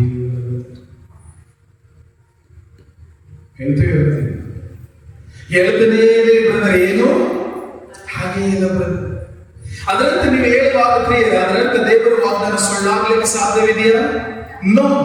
ಯಾಕೆ ದೇವರ ವಾಗ್ದಾನ ತಿಳಿಸದೆ ಭೂಮಿ ಆಕಾಶಗಳು ಅಳೆದು ಹೋದರು, ನನ್ನ ವಾಕ್ಯವಿದು ಶಾಶ್ವತವಾದದು. ನಾನು ಬಾಯಿ ತೆರೆದು ನುಡಿದಂತಹ ನುಡಿ ನನ್ನ ಇಷ್ಟಾರ್ಥವನ್ನು ನೆರವೇರಿಸುವ ಹೊರತು ವ್ಯರ್ಥವಾಗಿ ನನ್ನ ಬಳಿಗೆ ಹಿಂದಿರುಗಲಿಕ್ಕೆ ಸಾಧ್ಯ ಇಲ್ಲ. ಬಟ್ ದೇವರು ಹೇಳಿದ್ರು ಜೀವನದಿಂದ ಎದ್ದು ನಿಲ್ಲುತ್ತೆ ಎಂಬುದಾಗಿ ದೇಹ ಮಾತ್ರ ರೆಡಿ ಆಗಿದೆ. ಮತ್ತೆ ದೇವರು ಹೇಳ್ತಾರೆ, ಏನನ್ನ ಹೇಳ್ತಾರೆ, ಏನ್ ಮಾಡ್ಬೇಕೆಂಬುದಾಗಿ, ಮತ್ತೆ ನೀನು ದೈವೋಕ್ತಿಯನ್ನ ನುಡಿ. ಮತ್ತೆ ನೀನು ಯಾವಾಗ ದೈವೋಕ್ತಿಯನ್ನು ನುಡಿ ಎಂಬುದಾಗಿ ಹೇಳಿದ್ರು ಎಜೆಕಿಯೇಲ್ ಪ್ರವಾದಿ ನುಡಿತಾನೆ. ನೆಕ್ಸ್ಟ್ ಓದೋಣ. ಆಗ ಸರ್ವೇಶ್ವರ ನರಪುತ್ರನೇ ನೀನು ಶ್ವಾಸಕ್ಕೆ ನುಡಿ ಶ್ವಾಸವೇ ಸರ್ವೇಶ್ವರನಾದ ದೇವರು ಇಂತೆನ್ನುತ್ತಾರೆ, ನೀನು ಚತುರ್ದಿಕ್ಕುಗಳಿಂದ ಬೀಸಿ ಅತ ಶರೀರಗಳು ಬದುಕುವಂತೆ ಅವುಗಳ ಮೇಲೆ ಸುಳಿ ಎಂಬುದಾಗಿ ಶ್ವಾಸಕ್ಕೆ ನುಡಿ ಎಂದು ಅಪ್ಪಣೆ ಕೊಟ್ಟರು. ನಾನು ಅವರ ಅಪ್ಪಣೆಯಂತೆ ನುಡಿದೆ. ಈಗೋ ಶ್ವಾಸವು ಅವುಗಳಲ್ಲಿ ಹೊಕ್ಕಿತು. ಅವು ಬದುಕಿದವು, ಕಾಲೂರಿ ನಿಂತು. ಈಗ ಪ್ರಶ್ನೆ, ಆ ಒಣ ಎಲುಬುಗಳು ಜೀವಕ್ಕೆ ಬಂದೋ ಬರಲಿಲ್ಲ? ಬೇಗ ಮಾತಾಡಿದ್ರೆ ಬೇಗ ಬಿಟ್ಟಿದ್ದೀವಿ. ಓಕೆ, ಬಂದೋ ಬರಲಿಲ್ಲ? ಒಣ ಎಲುಬುಗಳು ಜೀವಕ್ಕೆ ಬಂದೋ ಬರಲಿಲ್ವೋ? ಆದರೆ ನಿಮ್ಮ ಒಣಗಿ ಹೋದಂತ ಪರಿಸ್ಥಿತಿ ಜೀವಕ್ಕೆ ಬರಲಿಕ್ಕೆ ಸಾಧ್ಯ ಇದೆಯೋ ಇಲ್ವೋ? ಸಾಧ್ಯನೇ ಇಲ್ವೋ? ಆದರೆ ಆ ಒಣ ಎಲುಬುಗಳು ಹೇಗೆ ಜೀವಕ್ಕೆ ಬಂದದ್ದು? ಪ್ರವಾದಿ ಬಿದ್ದು ಗುಳೋ ಅಂತ ಒದ್ದಾಡೋದ್ರಿಂದ, ಗುಳೋ ಅಂತ ಹತ್ತದ್ರಿಂದ, ಇನ್ನೊಬ್ಬರದ ಹತ್ರ ಹೋಗಿ ಪ್ರೇಯರ್ ಮಾಡಿಸ್ಕೋದ್ರಿಂದ. ಹೇಗೆ ಆ ಒಣ ಎಲುಬುಗಳು ಹೇಗೆ ಜೀವಕ್ಕೆ ಬಂದದ್ದು? ದೈವೋಕ್ತಿಯನ್ನ, ಅಂದ್ರೆ ದೇವರ ವಾಕ್ಯವನ್ನ ನುಡಿದಿದ್ದರೆ. ಇದ ಸೇವೆ ನನ್ನ ಒಣಗಿ ಹೋದ ಪರಿಸ್ಥಿತಿಗಳು ಹೇಗೆ ಜೀವಕ್ಕೆ ಬರಲಿಕ್ಕೆ ಸಾಧ್ಯ? ದೇವರ ವಾಕ್ಯವನ್ನ ನಂಬಿ ನುಡಿಯುತ್ತದೆ. ಅದಕ್ಕಾಗಿ ಪರಿಸ್ಥಿತಿ ಎಂತದ್ದೇ ಇರಬಹುದು, ನಾವು ಕೂಡ ನೀವು ಕೂಡ ನಾವು ನಂಬುತ್ತೇವೆ. ಯಾವಾಗ ದೇವರನ್ನ ನಂಬೋದು ಜಾಸ್ತಿ? ನಾವು ದೇವರನ್ನ ನಂಬೋದು ಯಾವಾಗ? ನಾವು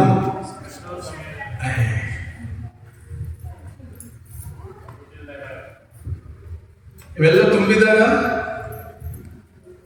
ಇವೆಲ್ಲ ಇದ್ದಾಗ ನಾನೇ ದೇವರು. ಅದೆಲ್ಲ ಖಾಲಿಯಾಗಿ ರಾತ್ರಿ ಆಗಲ್ಲ ಅಂತದಾಗ ಆಗ ನೆನಪಾಯ್ತದೆ, ದೇವರಿದೆ ಬ್ರದರ್, ಇಲ್ಲಿ ಬ್ರದರ್ ಪ್ರೇಯರ್ ನಾವು ಬರ್ತೀವಿ. ಯಾವಾಗ? ಅದರಂತೆ ನಮ್ಮಿಂದ ಆಗದೇ ಇರುವಾಗ, ಯಾವಾಗ ನಮ್ಮಿಂದ ಅಸಾಧ್ಯ ಎಂಬುದಾಗಿ ತೋರ್ಪಡಿಸೋದು ಆಗ. ಬಟ್ ವೆರಿ ಗುಡ್, ಅಟ್ಲೀಸ್ಟ್ ಬನ್ನಿ. ಆ ಸಮಯದಲ್ಲಿ ಅವರು ಎಲ್ಲಾ ಕಡೆ ಸುತ್ತಿ ಕಳೆದುಕೊಳ್ಳೋದಕ್ಕಿಂತ ನಾನು ದೇವರ ವಾಕ್ಯಕ್ಕೆ ಬರುವಂತ ತುಂಬಾ ಉತ್ತಮಕರವಾದ. ಬಟ್ ನಾವು ಕೂಡ ನೋಡಿದಾಗ ಪರಿಸ್ಥಿತಿಗಳು ಹೇಳಬಹುದು, ನಿಮ್ಮ ಜೀವನದಲ್ಲಿ ಯಾವುದೇ ಕಾರಣಕ್ಕೂ ಅಭಿವೃದ್ಧಿ ಹೊಂದಲಿಕ್ಕೆ ಸಾಧ್ಯವಿಲ್ಲ, ಆರೋಗ್ಯ ಹೊಂದಲಿಕ್ಕೆ ಸಾಧ್ಯವಿಲ್ಲ, ಬಿಡುಗಡೆನ ಹೊಂದಲಿಕ್ಕೆ ಸಾಧ್ಯ ಇಲ್ಲ ಎಂಬುದಾಗಿ. ಬಟ್ ನಮ್ಮ ಪರಿಸ್ಥಿತಿ ಅದಕ್ಕಾಗಿ ಪ್ರಿಯರೇ, ಮರಣ ಹೊಂದಿರಬಹುದು, ಅಥವಾ ಕೊಳೆತ ಪರಿಸ್ಥಿತಿಯಲ್ಲಿ ಇರಬಹುದು, ಅಥವಾ ಒಣಗಿ ಹೋದಂತಹ ಎಲುಬುಗಳ ಪರಿಸ್ಥಿತಿಯಲ್ಲೇ ಇರಬಹುದು. ಬಟ್ ಜೀವಿಸುವ ದೇವರ ಜೀವವುಳ್ಳಂತಹ ವಾಕ್ಯಗಳನ್ನ ಅನುದಿನವೂ ಕೂಡ ನಾನು ನಂಬಿ ಬಾಯಿ ತೆರೆದು ನುಡಿಯುವಾಗ ಯಾವ ರೀತಿ ಆ ಒಣ ಎಲುಬುಗಳು ಜೀವಕ್ಕೆ ಬರಲಿಕ್ಕೆ ಸಾಧ್ಯ. ಬಟ್ ಅದು ನಾವು ಪ್ರತಿಯೊಬ್ಬೊಬ್ಬರೂ ಕೂಡ ಬಾಯಿ ತೆರೆದು ನುಡಿತೇವೆ. ಏನನ್ನ? ದೇವರ ವಾಕ್ಯವನ್ನ ಅಥವಾ ಸಮಸ್ಯೆ? ನಾವು ಬರೀ ಕೊಳೆತು ಹೋದ ಪರಿಸ್ಥಿತಿಯ ಬಗ್ಗೆ, ರೋಗದ ಬಗ್ಗೆ, ಸಾಲದ ಬಗ್ಗೆ, ಕುಡಿತದ ಬಗ್ಗೆ, ಮತ್ತೊಂದು ಕಾರ್ಯದ ಬಗ್ಗೆ, ಬರೀ ಕೇವಲ ನಾವು ಸಮಸ್ಯೆಗಳ ಬಗ್ಗೆ ಮಾತನಾಡುವುದಾದರೆ ನಮ್ಮ ಜೀವಿತದಲ್ಲಿ ನಾವು ಯಾವುದೇ ಕಾರಣಕ್ಕೂ ಜೀವನ ಪರಿಸ್ಥಿತಿಯನ್ನ ಅನುಭವಿಸಲಿಕ್ಕೆ ಸಾಧ್ಯವಿಲ್ಲ. ಖಂಡಿತವಾಗಿ ದಾಖಲೆ ಹೇಳಿದ್ದಾರೆ ಏನೆಂಬುದಾಗಿ, ಸೋ ಈ ರೀತಿ ಇದೆ, ಬಟ್ ಆದ್ರೆ ಖಂಡಿತವಾಗಿ ನಾನು ಏನೂ ಕೂಡ ಮಾಡಲಿಕ್ಕೆ ಸಾಧ್ಯ ಇಲ್ಲ ಎಂಬುದಾಗಿ ಹೇಳಿದ್ರು. ಬಟ್ ಪ್ರಿಯರೇ, ನಿಮ್ಮನ್ನ ಸೃಷ್ಟಿಸಿದಂತಹ ದೇವರು ನಮಗಾಗಿ ತನ್ನ ಮಗನನ್ನು ಕಳಿಸುವುದರ ಮೂಲಕವಾಗಿ, ಅವರು ನಮ್ಮ ಪಾಪ ಶಾಪಗಳನ್ನು ಹೊತ್ತು ಶಿಲುಬೆಯಲ್ಲಿ ಮರಣ ಹೊಂದುವುದರ ಮೂಲಕವಾಗಿ ನಮ್ಮ ಪಾಪಕ್ಕೆ ಪ್ರಾಯಶ್ಚಿತ್ತವಾಗಿ ತನ್ನ ಪ್ರಾಣವನ್ನು ಅರ್ಪಿಸಿ ಆತನ ಶರೀರಗಳು ಗಾಯಗಳಾಯಿತು, ಆ ಗಾಯಗಳಿಂದ ನನ್ನನ್ನ ಗುಣಪಡಿಸಿದಾರೆಂಬುದಾಗಿ ಎವ್ರಿ ಡೇ ನಾನು ಯಾವಾಗ ಆ ವಾಕ್ಯಗಳನ್ನು ಅನುದಿನವೂ ಕೂಡ ನಾನು ನಂಬಿ ನಾನು ಬಾಯಿ ತೆರೆದು ನುಡಿಲಿಕ್ಕೆ ಪ್ರಾರಂಭಿಸ್ತೀನೋ ಪರಿಪೂರ್ಣವಾದ ಆರೋಗ್ಯವನ್ನು ಅನುಭವಿಸಲಿಕ್ಕೆ ಸಾಧ್ಯ. ಏತಕ್ಕಾಗಿ ದೇವರ ಮಕ್ಕಳು ಇವತ್ತು ಜೀವವನ್ನು ಅನುಭವಿಸಲಿಕ್ಕೆ ಸಾಧ್ಯ ಇಲ್ಲ ಅಂದ್ರೆ ಜೀವಿಸುವ ದೇವರು ಇಲ್ಲ ಎಂಬುದಾಗಲ್ಲ. ಜೀವಿಸುವ ದೇವರು ಆದಿಯಲ್ಲಿದ್ದಾಗ ಈಗಲೂ ಸದಾ ಕಾಲವೂ ಇರುವ ಆತನಾಗಿದ್ದಾರೆ. ಬಟ್ ನಾವು ನಮ್ಮ ಜೀವಿತದಲ್ಲಿ ಬರೀ ಕೇವಲ ಒಣಗಿ ಹೋದಂತ ಪರಿಸ್ಥಿತಿಗಳ ಬಗ್ಗೆ ನಾವು ಮಾತನಾಡುವರಾದ್ದರಿಂದ ಜೀವವನ್ನು ಅನುಭವಿಸಲಿಕ್ಕೆ ಸಾಧ್ಯವಿಲ್ಲ. ಬಟ್ ಯಾವಾಗ ಇವರು ತಮ್ಮ ಪರಿಸ್ಥಿತಿಗಳನ್ನು ಮಾತನಾಡದೆ ಬದಲಾಗಿ ದೇವರ ವಾಕ್ಯವನ್ನು ಬಾಯಿ ತೆರೆದು ನುಡಿಲಿಕ್ಕೆ ಪ್ರಾರಂಭಿಸಿದರು, 5-2 ನಿಮಿಷದಲ್ಲೇ ಪರಿಪೂರ್ಣವಾಗಿ ಸಮಾಧಾನವನ್ನ ಅನುಭವಿಸಲು. ಯಾಕಂದ್ರೆ ದೇವರ ವಾಕ್ಯಗಳು ಜೀವವುಳ್ಳದ್ದು, ಶಕ್ತಿಯುಳ್ಳದ್ದು. ಇನ್ನು ಸೇವೆ ನಾವು ಕೂಡ ನಮ್ಮ ಪರಿಸ್ಥಿತಿಯ ಮಧ್ಯದಲ್ಲಿ ಪ್ರಿಯರೇ, ನೀವು ಒಣಗಿ ಹೋದಂತ, ಕೊಳೆತು ಹೋದಂತ ಅಥವಾ ಮರಣ ಹೊಂದಿರುವಂತ ಸತ್ತು ಹೋಗಿರುವ ಸ್ಥಿತಿಗತಿ ಬಗ್ಗೆ ಮಾತನಾಡದೆ ದೇವರು ತನ್ನ ವಾಕ್ಯದಲ್ಲಿ ಏನನ್ನ ನುಡಿದಿದ್ದಾರೋ ಅದೇ ನುಡಿಯನ್ನು ನಾವು ನಂಬಿ ಅನುದಿನವೂ ಕೂಡ ಜೀವಿಸುವುದಾದರೆ ಪರಿಪೂರ್ಣವಾದ ಜೀವಿತವನ್ನ ಅನುಭವಿಸಲಿಕ್ಕೆ ಸಾಧ್ಯ. ಹಾಲೆಲೂಯಾ. ಒಣ ಎಲುಬುಗಳು ಜೀವಕ್ಕೆ ಬಂತು ಬರಲಿಲ್ಲ. ನಂಬ್ತೀರಾ ನಂಬಲ್ಲ? ಬೈಬಲ್ ಸತ್ಯವಾದ ಅಥವಾ ಅದು ಡೌಟ್ ಇದೆಯಾ? ಅದರ ಸತ್ಯವಾದ ಸುಳ್ಳ? ನಂಬ್ತೀರಾ? 100%. ಅದರ ಒಣ ಎಲುಬಿಗೆ ಜೀವಕ್ಕೆ ಬಂದ ಮೇಲೆ ನಾನು ನಿಂತೋಗಿರುವಂತ ಕಿಡ್ನಿ ಮತ್ತೆ ರಿಸ್ಟಾರ್ಟ್ ಆಗ್ಲಿಕ್ಕೆ ಸಾಧ್ಯ ಇಲ್ಲ. ನಿಂತೋಗಿರುವಂತ ಹಾರ್ಟ್ ರಿಸ್ಟಾರ್ಟ್ ಆಗ್ಲಿಕ್ಕೆ ಸಾಧ್ಯ ಇಲ್ಲ. ಇದೆಯಲ್ಲೋ ಏನೇ ಜಾಮ್ ಆಗಿರುವಂತ ಕೈ ಕಾಲುಗಳು ಆಕ್ಟಿವ್ ಆಗ್ಲಿಕ್ಕೆ ಸಾಧ್ಯ ಇಲ್ಲ. ದ ಹೋಲ್ ಬಾಡಿ, ಯಾವುದೆಲ್ಲ ಸಿಸ್ಟಮ್ಗಳು ಪ್ರಿಯರೇ, ಕ್ರಾಕ್ ಆಗಿರ್ಬೋದು, ಒಡೆದೋಗಿರ್ಬೋದು, ಅಥವಾ ಸ್ಥಗಿತವಾಗಿರ್ಬೋದು, ಇಲ್ಲದಂತಾಗಿರ್ಬೋದು, ಯಾವುದೇ ಸ್ಥಿತಿಯಲ್ಲಿ ಇರಬಹುದು. ಬಟ್ ನೀವು ದೇವರ ಜೀವಕರವಾದಂತ ನುಡಿಯನ್ನು ನಂಬಿ ಅನುದಿನವೂ ಕೂಡ ನಾನು ಬಾಯಿ ತೆರೆದು ಜೀವಿಸೋದಾದ್ರೆ ಯಾವ ಕಾರ್ಯಗಳು, ಯಾವ ಅಂಗಾಂಗಗಳು ನಿಂತು ಹೋಗಿದೆಯೋ ಅದು ಪುನರ್ ಕಾರ್ಯವನ್ನು ಪ್ರಾರಂಭಿಸಲಿಕ್ಕೆ ಸಾಧ್ಯ. ನಾವು ಯೋಚಿಸ್ತೇವೆ ಏನಂದ್ರೆ, ಮನುಷ್ಯನಾದೆ ಹೆಂಗೆ ಬದರ್, ನಿಜ ಆಗುತ್ತೆ ಬದರ್, ನಿಜವಲ್ಲ ಆಗುತ್ತೆ ಬದರ್, ಗುಣ ಆಗ್ತೇನೆ ಬ್ರದರ್, ನನ್ನ ಗಂಡ ಬದಲಾಗ್ತಾನೆ ಬ್ರದರ್, ನನ್ನ ಮಕ್ಕಳು ದೇವವಾಕ್ಯಕ್ಕೆ ವಿಧೇಯರಾಗ್ತಾರೆ ಬ್ರದರ್, ನನ್ನ ಜೀವನ ಅಭಿವೃದ್ಧಿ ಆಗುತ್ತೆ ಬ್ರದರ್. ಬಟ್ ದೇವರ ವಾಗ್ದಾನ ತಿಳಿಸದೆ 100% ಯಾವ ರೀತಿ ಎಜೆಕೀಯನು ಅದನ್ನು ನಂಬಿ ನುಡಿಲಿಕ್ಕೆ ಪ್ರಾರಂಭಿಸಿದನು, ತನ್ನ ಕಣ್ಣಾರೆ ಅವು ಜೀವನದಿಂದ ಎದ್ದು ನಿಂತಿದ್ದನ್ನ ಕಂಡ. ಇದು ಸೇವೆ. ನಿಮ್ಮ ಪರಿಸ್ಥಿತಿಗಳು ಮಲಗಿರಬಹುದು ಪ್ರಿಯರೇ, ನಿಮ್ಮ ಪರಿಸ್ಥಿತಿಗಳು ಅತಂತ್ರವಾಗಲ್ಪಟ್ಟಿರಬಹುದು. ನಾವು ದೇವರ ವಾಕ್ಯಗಳನ್ನು ನಂಬಿ ನಾವು ಬಾಯಿ ತೆರೆದು ನುಡಿಯುವುದಾದರೆ ನಮ್ಮ ಜೀವಿತದಲ್ಲಿ ಅದೇ ಸೇಮ್ ಜೀವವನ್ನ ಅನುಭವಿಸಲಿಕ್ಕೆ ಸಾಧ್ಯ. ಬಟ್ ಅದರ ಪ್ರಶ್ನೆ ಏನನ್ನೋದಾದ್ರೆ, ನಾವೊಂದು ಪರಿಸ್ಥಿತಿಗಳ ಮಧ್ಯದಲ್ಲಿ ಬರೀ ಕೇವಲ ಕಣ್ಣಿಗೆ ಕಾಣುವಂಥದ್ದನ್ನ ನಂಬುವನಾಗಿದ್ದೇನಾ, ಅಥವಾ ನಾವು ದೇವರ ವಾಕ್ಯಗಳನ್ನ ವಿಶ್ವಾಸ ಪ್ರಾರಂಭದ ಬ್ರದರ್ ಕೂಡ ಕೇಳಿದ್ರೆ ಯಾವುದಲ್ಲ ಇವತ್ತಿನ ಶುಭ ಸಂದೇಶ ಯಾವುದೆಂಬುದಾಗಿ. ಯಾವುದು ಗೊತ್ತಿದೆ? ಯಾವುದು ಹೇಳಿಲ್ಲ? ಯಾವುದು ಶುಭ ಸಂದೇಶ ಇದ್ದು? ತೋಮನ ಬಂದು ದೈವ ವಾಕ್ಯದಲ್ಲಿ ಧ್ಯಾನಿಸುವಾಗ ಯೇಸುವಿನ ಶಿಷ್ಯರಲ್ಲಿ ಎಷ್ಟು ಜನರು? 12. ಯೇಸು ಮರಣದ ನಂತರದಲ್ಲಿ ನಾವು ನೋಡ್ತೇವೆ, ಒಬ್ಬನು ಕೂಡ ಆತನು ಕೂಡ ಹೋಗಿ ನೇಣು ಹಾಕೊಂಡು ಸತ್ತು ಹೋದ. ಉಳಿದಿರೋರು ಎಷ್ಟು ಜನ? 11 ಜನದಲ್ಲಿ 10 ಜನ ಒಂದು ಕಡೆ ಇದ್ದಾರೆ, ಒಬ್ಬ ತೋಮ ಆಬ್ಸೆಂಟ್ ಆಗಿದ್ದಾರೆ. ಸೊ ಆಬ್ಸೆಂಟ್ ಆಗಿರುವ ತೋಮನಿಗೆ ಪೇತ್ರ ಮತ್ತು ಉಳಿದ 10 ಜನ ಹೇಳ್ತಾರೆ, ತೋಮ ನಾವು ಪ್ರಭುವನ್ನ ನೋಡಿದ್ದೇವೆ ಎಂಬುದಾಗಿ. ಹೌದಲ್ಲ? ಆಗ ತೋಮ ಏನಂತ ಹೇಳ್ತಾರೆ? ತೋಮ ಸರಿ ಏನಂತ ಹೇಳ್ತಾರೆ? ಪೇತ್ರ, ಯೋಹಾನ, ಯಾಕೋಬ. ಆರ್ ಯು ಥಿಂಕಿಂಗ್ ನನ್ನ ಚಿಂತೆಗೆ ನನ್ನನ್ನು ಫುಲ್ ಅನ್ಕೊಂಡಿದ್ದೀರಾ? ನೀವು ನಂಬಿದ್ರಿ ಅಂದ ತಕ್ಷಣ ನಾನು ನಂಬಲಿಕ್ಕೆ? ನಾನು ಕಣ್ಣಾರೆ ನೋಡದೆ, ನನ್ನ ಕೈಯಲ್ಲಿ ಮುಟ್ಟದೆ, ನಾನು ಯಾವುದೇ ಕಾರಣಕ್ಕೂ ನಂಬದೆ ಇಲ್ಲ. ಅದರ ಅರ್ಥ ಏನು ಗೊತ್ತಾ? ಆತ ಹೇಳಿದ್ರೆ ಇನ್ನೊಮ್ಮೆ ನೀವು ಪ್ರಭುವನ್ನ ನೋಡುವೆ ಎಂಬುದಾಗಿ ನನ್ನ ಬಳಿ ಹೇಳಲೇಬೇಕು. ಬಿಕಾಸ್ ಯಾಕಂದ್ರೆ ನಾನು ಕಣ್ಣಾರೆ ನೋಡಬೇಕು, ನಾನು ಮುಟ್ಟಬೇಕು, ಆಗ ಮಾತ್ರ ನಾನು ನಂಬುತ್ತೇನೆ. ಸೊ ಒಂದು ವಾರದ ನಂತರದಲ್ಲಿ ಮತ್ತೆ ಯೇಸು ಸ್ವಾಮಿ ಅವರು ಕುಳಿತಿದ್ದಂತಹ ಕೋಣೆಯೊಳಗೆ ಬಂದು ಹೇಳ್ತಾರೆ, ತೋಮ ನಿನ್ನ ಬೆರಳನ್ನು ಕೊಡು, ನನ್ನ ಗಾಯದಲ್ಲಿಟ್ಟು ನೋಡು, ನನ್ನ ಪಕ್ಕೆಯಲ್ಲಿಟ್ಟು ನೋಡು ಎಂಬುದಾಗಿ. ಆಗ ತೋಮನ ಏನ್ ಹೇಳ್ತಾನೆ? ನನ್ನ ಪ್ರಭುವೇ, ನನ್ನ ದೇವರೇ. ಆಗ ಯೇಸು ಸ್ವಾಮಿ ಏನಂತ ಹೇಳ್ತಾರೆ?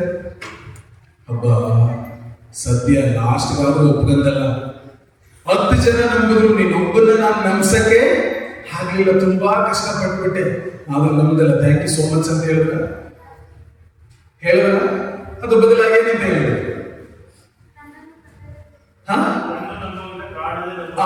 ತೋಮನೆ ಹೇಳಿದ್ರೆ, ತೋಮನ ನೀನು ನನ್ನನ್ನು ಕಂಡಿದ್ದರಿಂದ ನೀನು ನಂಬಿದೀಯಾ? ಬಟ್ ನಾನು ನಿನಗೆ ಹೇಳ್ತೇನೆ, ಕಾಣದೆ ವಿಶ್ವಾಸಿಸುವವನು ಯಾರು ಧನ್ಯನು? ಕಣ್ಣಿಗೆ ಕಾಣುವಂಥದ್ದನ್ನ ನೋಡಿ ಜೀವಿಸುವವನು ಧನ್ಯನಾ, ಅಥವಾ ಕಾಣದೆ ವಿಶ್ವಾಸಿಸುವವನು ಧನ್ಯನಾ?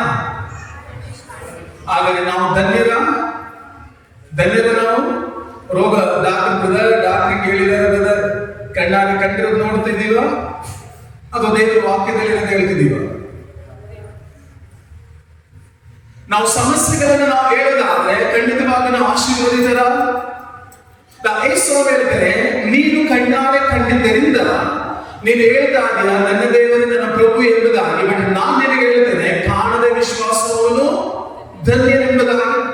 ಯಾರು ಬ್ಲೆಸ್ಡ್ ಪರ್ಸನ್ ಆಶೀರ್ವದಿತನ ಯಾರೆಂದ್ರೆ, ಕಣ್ಣಾರೆ ಕಂಡದ್ದನ್ನು ನಂಬುವವನು ಆಶೀರ್ವದಿತನಲ್ಲ, ಬದಲಾಗಿ ದೇವರು ತನ್ನ ವಾಕ್ಯದಲ್ಲಿ ಏನನ್ನ ನುಡಿದಿದ್ದಾರೋ ಅದು ಕಣ್ಣಿಗೆ ಕಾಣದೆ ಇದ್ದರೂ ಕೂಡ ಅದು ಈಗಲೇ ನನ್ನ ಜೀವಿತದಲ್ಲಿ ನೆರವೇರಿದೆ ಎಂಬುದಾಗಿ ನಂಬುವಂತ ವ್ಯಕ್ತಿಯು ಆತನು ವಿಶ್ವಾಸಿಯಾಗಿದ್ದಾನೆ, ಆತನು ಆಶೀರ್ವದಿತ ವ್ಯಕ್ತಿಯಾಗಿದ್ದಾನೆ. ಹೌದು, ರೋಗ ಹೇಳ್ತಾದೆ ನನ್ನ ಶರೀರವನ್ನು ತಿಂದಿದೆ, ನನ್ನ ಶರೀರ ಬಲಹೀನವಾಗಿದೆ, ಡಾಕ್ಟರ್ ಕೂಡ ಹೇಳ್ತಾದ್ರೆ ಏನೂ ಮಾಡ್ಲಿಕ್ಕೆ ಸಾಧ್ಯ ಇಲ್ಲ ಎಂಬುದಾಗಿ. ಬಟ್ ನಾನು ನನ್ನ ಶರೀರವನ್ನು, ನನ್ನ ಪಂಚೇಂದ್ರಿಯ ಆಗುವ ಕಾರ್ಯವನ್ನು ನಾನು ನಂಬದೆ, ದೇವರು ತನ್ನ ವಾಕ್ಯದಲ್ಲಿ 1 ಪೇತ್ರ 2:24 ಹೇಳಿದ್ದಾರೆ, ನನ್ನ ಗಾಯಗಳಿಂದ ನೀನು ಗುಣ ಹೊಂದಿದ್ದೆ ಅಂದ್ರೆ ನಾನು ಆರೋಗ್ಯವಾಗಿದ್ದೇನೆ, ಚೆನ್ನಾಗಿದ್ದೇನೆ. ಆ ವಾಕ್ಯದ ಮೂಲ ಅರ್ಥ ನಾನು ರೋಗಿನೇ ಅಲ್ಲ. ಅದರರ್ಥ ನಾನು ಅನುದಿನವೂ ಕೂಡ ಈ ನೋವಿನ ಕಡೆ ಗಮನ ಕೊಡದೆ, ಪ್ರಭು ಯೇಸು ಕ್ರಿಸ್ತರು ಶಿಲುಬೆ ಮೇಲೆ ಏನನ್ನ ಮಾಡಿದ್ರು ಅದನ್ನೇ ಆಲೋಚಿಸಿ, ಅದನ್ನೇ ನಂಬಿ, ಅದನ್ನೇ ಬಾಯಿ ತೆರೆದು ಅದರಂತೆ ನಾನು ಮುನ್ನಡೆತೇನೆ. ಅದನ್ನು ನನ್ನ ಜೀವಿತದಲ್ಲಿ ಅನುಭವಿಸಲಿಕ್ಕೆ ಸಾಧ್ಯ. ಪ್ರಿಯರೇ, ನಾವು ಯಾವಾಗ ಕಣ್ಣಿಗೆ ಕಾಣುವಂತ ಸಮಸ್ಯೆಯನ್ನು ನಂಬಿ ನಾವು ಜೀವಿಸ್ತೇವೋ, ಪ್ರಭು ಯೇಸು ನುಡಿದಂತೆ ನಾವು ಆಶೀರ್ವದಿತರಾಗಲಿಕ್ಕೆ ಸಾಧ್ಯವಿಲ್ಲ. ಕಾಣದೆ ವಿಶ್ವಾಸವನ್ನು ಧನ್ಯನು.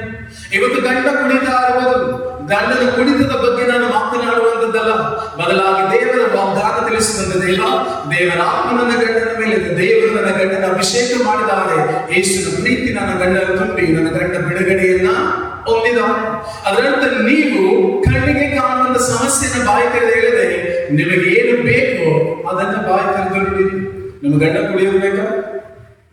ಅದು ಮಕ್ಕಳು ಕುಡಿಯೋದು ಬೇಕಾ? ನೋ. ಆದರೆ ಅವರನ್ನು ಬಯಸುವಂತದ್ದೇನು? ನನ್ನ ಪತಿ ಆರೋಗ್ಯಕರವಾಗಿದ್ದಾರೆ, ನಾನು ನನ್ನ ಪತಿ ಚೆನ್ನಾಗಿದ್ದೇನೆ, ನಾನು ನನ್ನ ಪತಿ ಇಬ್ಬರು ಒಟ್ಟಿಗೆ ದೇವರ ಆಲಯದಲ್ಲಿ ಇದ್ದೇವೆ, ನಾವು ಇಬ್ಬರು ಕೂಡ ದೇವರ ಸನ್ನಿಧಿಯಲ್ಲಿ ದೇವರ ಆರಾಧಿಸ್ತಾ ಇದ್ದೇವೆ, ನಾನು ನನ್ನ ಕುಟುಂಬ ಎಲ್ಲ ಸುಖ ಶಾಂತಿ ಸಮೃದ್ಧಿಯಿಂದ. ಅದರ ಅರ್ಥ ನಿಮಗೆ ಏನು ಬೇಕೋ ಅದನ್ನು ಆಲೋಚಿಸಿ, ಅದನ್ನೇ ಬಾಯಿ ತೆರೆದು ನುಡಿಲಿಕ್ಕೆ ಪ್ರಾರಂಭಿಸಿ. ಬಟ್ ನೀವು ಯಾವುದೇ ಕಾರಣಕ್ಕೂ ಒಳಗೆ ಹೋದಂತ ಬರೀ ಕೇವಲ ಅದೇ ಪರಿಸ್ಥಿತಿಯ ಬಗ್ಗೆ ಮಾತನಾಡಬಹುದು. ಅಯ್ಯೋ ಡಾಕ್ಟರ್ ಹೇಳಿದ್ರೆ, ಸೊ ಯಾವಾಗ ನೀವು ಅದನ್ನ ಥಿಂಕ್ ಮಾಡ್ತಾನೆ ಇರ್ತೀರೋ, ಆಗ ಆಲ್ಮೋಸ್ಟ್ ಒಂದು ವ್ಯಕ್ತಿಗೆ ಡಾಕ್ಟರ್ 3 ತಿಂಗಳು ಬದುಕ್ತೀಯಾ ಅಂತ ಹೇಳಿರ್ತಾರೆ. ಎಷ್ಟು ದಿನ ಬರ್ಬೋದು? ಒಂದು ವಾರನೂ ಚೆನ್ನಾಗಿ ಬರ್ತಾನ, ಅದು ಒಂದು ವಾರ ಇಳಿಬೇಕು, ಎತ್ಕೋಬೇಕು, ಈಚೆಗೆ ಒಳಗೆ ಎತ್ಕೋಬೇಕು, ಹೋಯ್ತು ಬಂತು. ಹೌದಲ್ಲ? ಯಾಕೆ? ಸೊ ನೀವು ಯಾವಾಗ ಸಮಸ್ಯೆಯ ಬಗ್ಗೆ ನೀವು ಥಿಂಕ್ ಮಾಡ್ಲಿಕ್ಕೆ ಪ್ರಾರಂಭಿಸ್ತೀರೋ, ಸಮಸ್ಯೆನ ಆಲೋಚಿಸ್ತೀರೋ, ಅದು ನಿಮ್ಮ ಜೀವಿತದಲ್ಲಿ ಮರಣಕರವಾದದ್ದನ್ನು ಉಂಟು ಮಾಡ್ತದೆ. ಬಟ್ ಆ ಸಮಸ್ಯೆಯ ಮಧ್ಯದಲ್ಲಿ ನೀವು ದೇವರ ವಾಗ್ದಾನವನ್ನು ನಂಬಿ ನಾವು ಜೀವಿಸೋದಾದ್ರೆ, ಈವನ್ ಡಾಕ್ಟರ್ ಹೇಳಿರಬಹುದು, ಯಾವುದೇ ಗ್ಯಾರಂಟಿಯನ್ನು ಕೊಡದೇ ಇರಬಹುದು, ನಾವೇನೂ ಮಾಡ್ಲಿಕ್ಕೆ ಸಾಧ್ಯ ಇಲ್ಲ ಎಂಬುದಾಗಿ, ಬಟ್ ಅಸಾಧ್ಯವಾದದ್ದನ್ನು ಸಾಧ್ಯಪಡಿಸುವುದರಿಂದ ದೇವರ ವಾಕ್ಯದ ಮೂಲಕವಾಗಿ ಸಜೀವವನ್ನು ಹೊಂದಿ ಜೀವಿಸಲಿಕ್ಕೆ ಸಾಧ್ಯ. ಸೊ ಹಾಗಾಗಿ ಪ್ರಿಯರೇ, ಎಜೆಕಿಯೇಲ್ ಪ್ರವಾದಿಗೆ ದೇವರು ನುಡಿದಂತೆ, ನೀನು ನುಡಿ ಏನನ್ನ, ಸಮಸ್ಯೆಯನ್ನಲ್ಲ, ಇರುವ ಪರಿಸ್ಥಿತಿಯನ್ನಲ್ಲ, ಬದಲಾಗಿ ನನ್ನ ದೈವೋಕ್ತಿಯನ್ನು. ಹಾಗಾದ್ರೆ ಒಂದು ರೋಗದಲ್ಲಿರುವಂತ ವ್ಯಕ್ತಿ ದೈವೋಕ್ತಿ ಏನಾದ್ರೂ ದೇವರ ವಾಕ್ಯವನ್ನು ನುಡಿಬೇಕಾ, ರಿಪೋರ್ಟ್ ಅನ್ನು ನುಡಿಬೇಕಾ? ನನಗೆ ಶುಗರ್ ಇದೆ ಬ್ರದರ್, ನನಗೆ BP ಇದೆ ಬ್ರದರ್, ನಾನು BP ಪೇಷಂಟ್ ಬ್ರದರ್, ನನಗೆ ಶುಗರ್ ಬ್ರದರ್, ನನಗೆ ಕಣ್ಣು ಕಾಣಲ್ಲ ಬ್ರದರ್, ನನಗೆ ಕಿವಿ ಕೇಳಲ್ಲ ಬ್ರದರ್, ನಾನು ನಡೆಯಕ್ಕೆ ಆಗಲ್ಲ ಬ್ರದರ್. ಇದನ್ನೇ ಹೇಳಬೇಕು ಒಂದು ವ್ಯಕ್ತಿ, ಅದು ದೇವರ ವಾಕ್ಯವನ್ನು ನುಡಿಬೇಕು. ದೇವರ ವಾಕ್ಯ. ಪ್ರತಿಯೊಂದು ಪರಿಸ್ಥಿತಿಗಳಲ್ಲೂ ನೀವು ಯಾವ ದಿನವೂ ಕೂಡ ದೈವೋಕ್ತಿಯನ್ನು ನುಡಿಲಿಕ್ಕೆ ಪ್ರಾರಂಭಿಸ್ತೀರೋ, ಅಲ್ಲಿ ಆತನು ಅನುಭವಿಸಿದಂತ ಅದೇ ಅದ್ಭುತ ಕಾರ್ಯಗಳನ್ನ ನಮ್ಮ ಮತ್ತು ನಿಮ್ಮ ಜೀವಿತದಲ್ಲಿ ಅನುಭವಿಸಲಿಕ್ಕೆ ಸಾಧ್ಯ. ಬಿಕಾಸ್ ಯಾಕೆ ನಾವು ಇನ್ನೂ ಮರಣಕರವಾದಂತ ಸ್ಥಿತಿಯನ್ನು ಅನುಭವಿಸ್ತಾ ಇದ್ದೇವೆ ಅಂದ್ರೆ, ನಾವು ಕೇವಲ ನಮಗಿರುವ ಪರಿಸ್ಥಿತಿಯ ಬಗ್ಗೆ ಮಾತನಾಡುವುದಾಗಿದ್ದರಿಂದ, ಬರೀ ಅದನ್ನೇ ಮಾತನಾಡ್ತೇವೆ, ಅದನ್ನೇ ಆಲೋಚಿಸ್ತೇವೆ, ಅದರೊಂದಿಗೆ ಜೀವಿಸ್ತೇವೆ. ಸೊ ಹಾಗಾಗಿ ನಾವು ಏನನ್ನ ಹೇಳ್ತಾ ಇದ್ದೇವೋ ಅದನ್ನೇ ನಾವು ಅನುಭವಿಸ್ತಾ ಇದ್ದೇವೆ. ಬಟ್ ನಾವು ಆಲೋಚಿಸೋದೇನಂತ, ನಾವೇನನ್ನ ಹೇಳಿದ್ದೇವೋ ಅದೇ ನಮಗಾಗಿದೆ ಎಂಬುದಾಗಿ ನಂಬ್ತೀವ, ಅಥವಾ ಬೇರೆಯವರು ಏನಾದ್ರು ಮಾಡಿದ್ದಾರೆ ಅಂತ ನಂಬ್ತೀವ? ದೈವ ವಾಗ್ದಾನ ಹೇಳ್ತದೆ, ಅವರು ಹೇಳಿದಂತೆ ಅವನಿಗೆ ಆಗುತ್ತೆ. ಹೌದಲ್ಲ?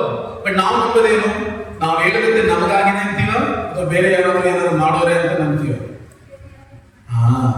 ಬೇರೆಯವರು ಯಾರಾದ್ರೂ ನಮಗ್ ಮಾಡ್ಬಿಟ್ಟಿದ್ದಾರೆ, ಅವ್ರು ಹಿಂಗಾಗಿದೆ, ಅವ್ರು ಹಿಂಗಂದ್ರು, ಅದು ಹಿಂಗಾಯ್ತು, ಇದು ಹಿಂಗಾಯ್ತು. ಬಟ್ ದೇವರ ವಾಗ್ದಾನ ಮೂಲ ಹೇಳ್ತಿದೆ, ನಿನ್ನ ಜೀವಿತದಲ್ಲಿ ನೀನು ಅನುಭವಿಸುವಂತದಕ್ಕೆ ಬೇರೆ ಯಾರೂ ಕಾರಣವಲ್ಲ, ಬದಲಾಗಿ ನೀನು ಹೇಳಿದಂತೆ ನೀನು ಅನುಭವಿಸ್ತಾ ಇದ್ದೀಯ.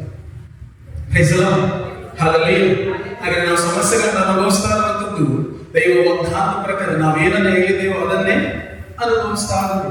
ಹಾಗೆ ಇನ್ನೂ ನಾವು ಮರಣಕರವಾದದ್ದನ್ನು ಅನುಭವಿಸ್ಬೇಕಾ, ಅದು ಜೀವಕರವಾದದ್ದನ್ನು ಅನುಭವಿಸ್ಬೇಕಾ? ಜೀವಕರವಾದದನ್ನು ಅನುಭವಿಸಬೇಕಂದ್ರೆ ನಾನು ರಿಪೋರ್ಟ್ ಅಲ್ಲಿ ಇರೋದನ್ನು ನುಡಿಬೇಕಾ, ಅಥವಾ ದೇವರ ವಾಕ್ಯವನ್ನು ನುಡಿಬೇಕಾ? ನಾನು ಜೀವಕರವಾದದನ್ನು ಅನುಭವಿಸಬೇಕಂದ್ರೆ ನನ್ನ ಪಂಚೇಂದ್ರಿಯಗಳನ್ನು ಅನುಭವಿಸುವಂತದನ್ನು ನುಡಿಬೇಕಾ, ಅಥವಾ ದೇವರ ವಾಕ್ಯವನ್ನು ನುಡಿಬೇಕಾ?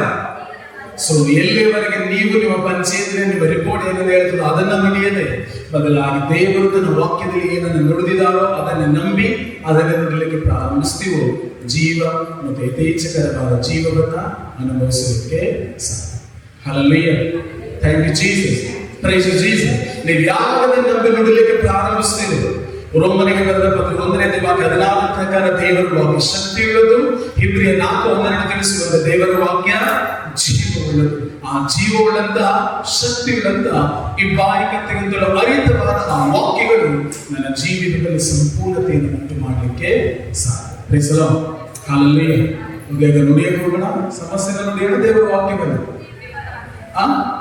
ಸ್ವಲ್ಪ ಗಟ್ಟಿಯಾಗಿ ಸಮಸ್ಯೆ ದೇವರ ವಾಕ್ಯವನ್ನ, ಒಣಗುವ ಸ್ಥಿತಿಯನ್ನ, ಜೀವಕರವಾದದನ್ನು.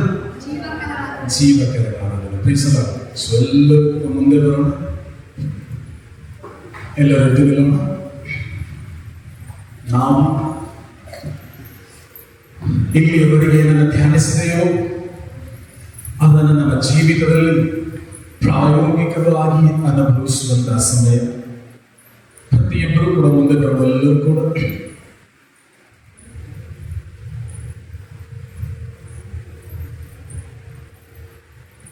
ಕಣ್ಣುಗಳನ್ನು ಮುಚ್ಚುವುದೆಲ್ಲರೂ ಸಂಪೂರ್ಣ ಕಣ್ಣುಗಳನ್ನು ಮುಚ್ಚುವ ಪ್ರಿಯರೇ, ಇಂದು ನಾವು ಪ್ರತಿಯೊಬ್ಬರೂ ಕೂಡ ಪ್ರಭುವಿನ ಸನ್ನಿಧಾನದಲ್ಲಿ ಒಂದುಗೂಡಿದ್ದೇವೆ. ಇವತ್ತಿನ ನಮ್ಮ ಸ್ಥಿತಿಗತಿಗಳು ನಮ್ಮನ್ನು ನೋಡಿ ನುಡಿಯುವಂತದ್ದಾಗಿರಬಹುದು. ನೀನು ಆರೋಗ್ಯವಂತನಾಗಿ ಜೀವಿಸಲಿಕ್ಕೆ ಸಾಧ್ಯವಿಲ್ಲ. ಒಮ್ಮೆ ಈ ರೋಗ ನಿನ್ನ ಶರೀರದಲ್ಲಿ ಬಂದ ಮೇಲೆ ಅದು ಗುಣ ಆಗ್ಲಿಕ್ಕೆ ಸಾಧ್ಯ ಇಲ್ಲ. ನಿನ್ನ ಶರೀರ ಎಂದಿಗೂ ಮತ್ತೆ ಮೊದಲಿನಂತೆ ಇರಲಿಕ್ಕೆ ಸಾಧ್ಯವಿಲ್ಲ. ನಿನ್ನ ದೇಹ ಕ್ಷೀಣಿಸಲ್ಪಡ್ತದೆ, ನಿನ್ನ ಅಂಗಾಂಗಗಳು ನಿಂತು ಹೋಗಲ್ಪಡ್ತದೆ, ನಿನ್ನ ಜೀವನ ಇನ್ನೂ ಅತಂತ್ರವಾಗಲ್ಪಡ್ತದೆ ಎಂಬುದಾಗಿ ಸಮಸ್ಯೆಗಳು ನುಡಿಬಹುದು ಪ್ರಿಯ. ಇವತ್ತು ಆ ರೋಗ ನಿಮ್ಮ ಜೀವಿತದಲ್ಲಿ ನಿಮ್ಮನ್ನ ಮಾನಸಿಕವಾಗಿ ಬಳಲಿಸ್ತಾ ಇರಬಹುದು. ನೀವು ಎದ್ದು ನಡೆಯದಂತೆ, ಓಡದಂತೆ, ಒಂದು ಸಭೆಗಳಲ್ಲಿ, ಒಂದು ಸಮಾರಂಭಗಳಲ್ಲಿ ಭಾಗವಹಿಸದಂತೆ, ನಿಮ್ಮನ್ನ ನೋವು, ನಿಮ್ಮನ್ನ ಹಿಡಿತಕ್ಕೆ, ನಿಮ್ಮನ್ನ ಬಂಧನಕ್ಕೆ ಒಳಪಡಿಸಿರಬಹುದು. ಇವತ್ತು ಅದೆಲ್ಲವೂ ಸಂಪೂರ್ಣವಾಗಿ ಮರೆಯಲ್ಪಡುವಂಥದ್ದು. ನಿಮ್ಮ ಜೀವನದಲ್ಲಿ, ದಾಂಪತ್ಯದಲ್ಲಿ ಯಾವುದೆಲ್ಲ ಒಡುಕುಗಳು ಉಂಟಾಗಿದೆಯೋ, ನಿಮ್ಮ ದಾಂಪತ್ಯದಲ್ಲಿ ಯಾವುದೆಲ್ಲ ನಿಮ್ಮ ಪತಿ ಅಥವಾ ಪತ್ನಿ ದುಶ್ಚಟಗಳಿಗೆ, ದುರಭ್ಯಾಸಗಳಿಗೆ ಒಳಗಾಗಿದಾರೋ ಅದರ ಪ್ರತಿಯೊಂದು ಕಾರ್ಯಗಳ ಸಂಪೂರ್ಣ ಬಿಡುಗಡೆಯನ್ನ ಅನುಭವಿಸುವ ಸಮಯ. ಯಾಕೆ ದೈವ ವಾಕ್ಯದ ಮೂಲಕ ನಾವು ಪ್ರತಿಯೊಬ್ಬರು ಕೂಡ ಧ್ಯಾನಿಸಿದ್ದೇವೆ. ಎಸೆಕೇಲ್ ಪ್ರವಾದಿಗೆ ದೇವರು ನುಡಿದಂತೆ ಆ ಒಣ ಎಲುಬುಗಳು ಜೀವಕ್ಕೆ ಬರಬೇಕಾದರೆ ನನ್ನ ದೈವೋಕ್ತಿಯನ್ನು ನುಡಿ ಎಂಬುದಾಗಿ. ಈ ಸಮಯ ಪ್ರಿಯರ ಪ್ರತಿಯೊಬ್ಬರು ಸಂಪೂರ್ಣವಾಗಿ ಕಣ್ಣುಗಳನ್ನು ಮುಚ್ಚೋಣ. ಕಣ್ಣುಗಳ ಮುಚ್ಚುತ್ತ ಈ ನಿಮಿಷದಲ್ಲಿ ಜಸ್ಟ್ ಪ್ರಭು ಯೇಸು ಕ್ರಿಸ್ತರು ಶಿಲುಬೆ ಮೇಲೆ ನೇತಾಡುವಂತ ಚಿತ್ರವನ್ನು ಕಲ್ಪಿಸಿಕೊಳ್ಳೋಣ. ನಿಮ್ಮ ಗಮನ ಎಡಕ್ಕಾಗಲಿ ಬಲಕ್ಕಾಗಲಿ ಚಲಿಸದೆ ಬದಲಾಗಿ ಪ್ರಭು ಯೇಸು ಕ್ರಿಸ್ತರು ಶಿಲುಬೆಯ ಮೇಲೆ ಜಡಿಯಲ್ಪಟ್ಟಂತಹ ಚಿತ್ರವನ್ನು ಕಲ್ಪಿಸಿಕೊಳ್ಳೋಣ. ಆತನ ಶರೀರವೆಲ್ಲವೂ ಚಿತ್ರವಾಗಿ, ಆತನ ದೇಹವೆಲ್ಲವೂ ಒಳಗು ಹೊರಗು ಗಾಯಗಳಾಗಿ, ರಕ್ತವು ಇಡೀ ದೇಹದ ಮಾಂಸಖಂಡಗಳು ಕಿತ್ತು ಹೊರ ಬಂದು ಇಡೀ ಶರೀರವು ರಕ್ತ ಸಿಕ್ತವಾಗಿದೆ ಪ್ರಿಯರೇ. ಆ ಪ್ರಭು ಯೇಸುವಿನ ಶರೀರವನ್ನು ಶಿಲುಬೆಗೆ ಜಡಿಯಲ್ಪಟ್ಟಿದ ನಾವು ನಾವು ಪ್ರತಿಯೊಬ್ಬರು ಕೂಡ ಆಲೋಚಿಸುವ ಯೇಸುವಿನ ಶಿಲುಬೆಯ ಕೆಳಗಡೆ ನಾವು ಪ್ರತಿಯೊಬ್ಬರು ಕೂಡ ನಿಂತಿದ್ದೇವೆ ಎಂಬುದಾಗಿ. ಆ ಪರಿಶುದ್ಧವಾದಂತಹ ರಕ್ತವು ಪ್ರಿಯರ ಶಿಲುಬೆಯಿಂದ ಕೆಳಗಡೆ ಬೀಳಲ್ಪಡ್ತಾ ಕಲ್ಪಿಸಿಕೊಳ್ಳಿ ಪ್ರಿಯರೇ. ಆ ಪರಿಶುದ್ಧವಾದಂತಹ ರಕ್ತ, ಲೋಕದ ಪಾಪಗಳನ್ನು ಪರಿಹರಿಸಿದಂತಹ ದೇವರ ಕುರಿಮರಿಯ ಬಲಿಯ ರಕ್ತ ನಿಮ್ಮ ಹಣೆ ಮೇಲೆ, ನಿಮ್ಮ ತಲೆ ಮೇಲೆ ಬೀಳ್ತಾರೆ. ಯೇಸುವಿನ ರಕ್ತವು ನಿಮ್ಮ ತಲೆ ಮೇಲೆ ಬಿದ್ದು ನಿಮ್ಮ ಹಣೆ, ನಿಮ್ಮ ಮುಖ, ನಿಮ್ಮ ಭುಜ, ನಿಮ್ಮ ಕೈಕಾಲುಗಳನ್ನು ಸಂಪೂರ್ಣವಾಗಿ ಆವರಿಸಿಕೊಳ್ಳುತ್ತಾರೆ. ಕಣ್ಣುಗಳನ್ನು ಮುಚ್ಚೋಣ. ಸಂಪೂರ್ಣವಾಗಿ ಕಣ್ಣುಗಳನ್ನು ಮುಚ್ಚಲು ಆಲೋಚನಾ ಪ್ರಿಯರೇ. ಪ್ರಭು ಯೇಸುವಿನ ರಕ್ತವು ನಿಮ್ಮ ತಲೆಯಿಂದ ಪಾದದವರೆಗೂ ಸಂಪೂರ್ಣವಾಗಿ ನಿಮ್ಮನ್ನು ಆವರಿಸಿಕೊಂಡಿದೆ. ಪ್ರಭು ಯೇಸುವಿನ ರಕ್ತ ನಿಮ್ಮ ಮೇಲ್ಭಾಗವನ್ನು ಮಾತ್ರವಲ್ಲ, ನಿಮ್ಮ ಒಳ ಶರೀರದಲ್ಲೂ ಕೂಡ ಹರಿಯಲ್ಪಟ್ಟು ಯಾವುದೆಲ್ಲ ಅಂಗಾಂಗಗಳು ನಿಂತು ಹೋಗಿದ್ವೋ, ಯಾವುದೆಲ್ಲ ಕಿಡ್ನಿಯು ತನ್ನ ಕಾರ್ಯವನ್ನು ನಿಲ್ಲಿಸಲ್ಪಟ್ಟಿತೋ, ಹೃದಯವು ತನ್ನ ಕಾರ್ಯವನ್ನು ಪೂರ್ಣವಾಗಿ ನಡೆಸವಾಗಿತ್ತೋ, ಇಡೀ ದೇಹದ ಪ್ರತಿಯೊಂದು ಅಂಗಾಂಗಗಳು ಕೂಡ ಯೇಸುವಿನ ರಕ್ತ ಚಲಿಸಲ್ಪಡ್ತಾ ಇದೆ ಪ್ರಿಯ.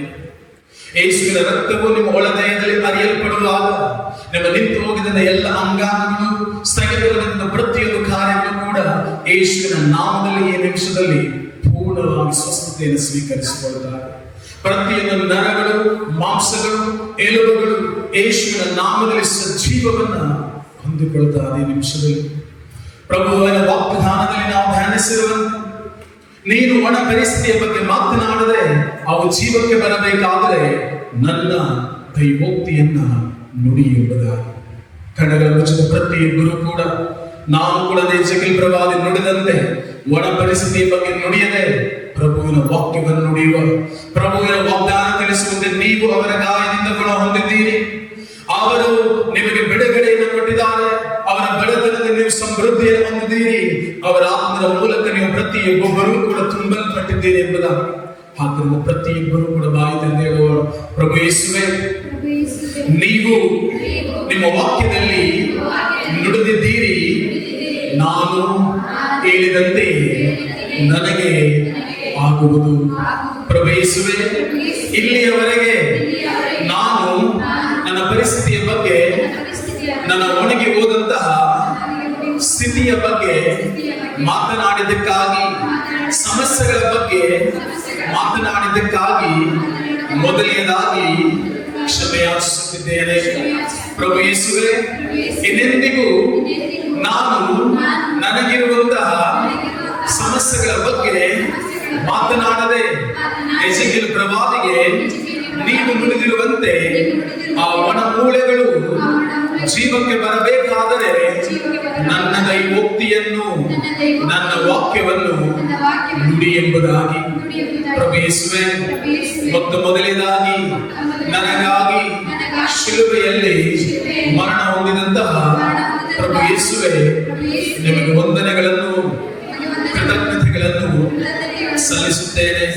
ಪ್ರಭು ಯೇಸುವೇ, ನೀವು ದೇವರ ಪುತ್ರರಾಗಿದ್ದರು ನೀವು ದೇವರ ಪುತ್ರರಾಗಿದ್ದರು. ನನಗೋಸ್ಕರ ಈ ಭೂಲೋಕದಲ್ಲಿ ಜನಿಸಿ ನನ್ನ ಪಾಪ, ನನ್ನ ಶಾಪ ಎಲ್ಲವನ್ನು ನಿಮ್ಮ ದೇಹದಲ್ಲಿ ನೀವೇ ಹೊತ್ತುಕೊಂಡು ಶಿಲುಬೆಯಲ್ಲಿ ಮರಣ ಹೊಂದಿದ್ದೀರಿ. ಶಿಲುಬೆಯಲ್ಲಿ ಮರಣ ಹೊಂದಿ ಸಮಾಧಿ ಮಾಡಲ್ಪಟ್ಟು ಸತ್ತವರೊಳಗಿದ್ದ ಮೂರನೇ ದಿನ ಜೀವಂತರಾಗಿ ಎದ್ದು ಬಂದಿದ್ದೀರೆಂದು ನಾನು ನಂಬುತ್ತೇನೆ.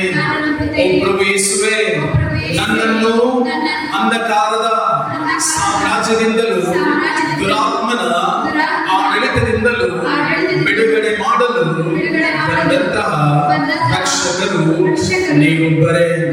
ಯೇಸುವೇ, ನೀವೇ ನನ್ನ ರಕ್ಷಕರು.